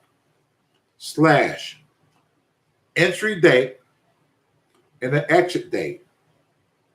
The dash simply means what you've done with your life. That's what the dash means. Through. From here through here. These two important dates in your fucking life. What did you do with that dash? Within that dash, what did you do? That's what that dash means. What you did with your life and how you did it. And that's what you're gonna be remembered by everybody who knew you by your fucking dash. Your dash will tell you who you are when you're dead. Ooh, damn, that was deep, but it was true. It was true. Your dash will tell your whole fucking life. When you go to the cemetery and see somebody born date and their end date, and you see that fucking dash, I always wonder, I might not even know that person in the fucking ground. I said, I wonder how they live their dash. I always say that shit. I'm just weird. I said, I wonder how they live their dash. I was just curious. Yes, I mean, that's what your dash is. I mean, it's what you want to fucking be remembered for. So if you, again, for y'all young kids, if y'all them young kids, if you don't mind killing and senseless robbing people and all that shit, and you're willing to risk your life for it, then that's part of your dash. Then just know that when you die, people gonna remember you. That was your dash. That's what that motherfucker did with his dash. He didn't do nothing positive. He just existed until his end came. You shouldn't want to live like that. You shouldn't want to live like that. Nobody should want to live like that. You only get one fucking go around in life. Only fucking one. One. Take advantage of it. There's no fucking do-overs in life. There's no do-overs. Once you fucking dead, it's a wrap. You only got do-overs in fucking football and hockey and shit like that. You don't have do-overs in life. I refuse to just live my life in a fucking fucked up negative way, and I gotta die, and that's how I live my fucking life. Nobody should want to live like that. Wake up. I'm telling you today, wake the fuck up. If you're a young person right now watching me and listening to me, wake up. You're like walking fucking zombies. I know you're upset right now saying, fuck him. You don't know what the fuck he's talking about. Well, yes, I do. I do know what I'm talking about. You just don't understand what I'm trying to say to you. I'm trying to talk to you. I'm trying to help save your life. If your life means anything to you whatsoever, you need to listen to me. I make sense. I didn't get to be old by being an old fucking fool. I think I have some knowledge. I think I have some wisdom to share. I do. I don't mind sharing it. If you don't mind fucking listening to it, I'll tell it to you all damn day long. If it'll help you. Yeah. Good night, Rick. I appreciate you.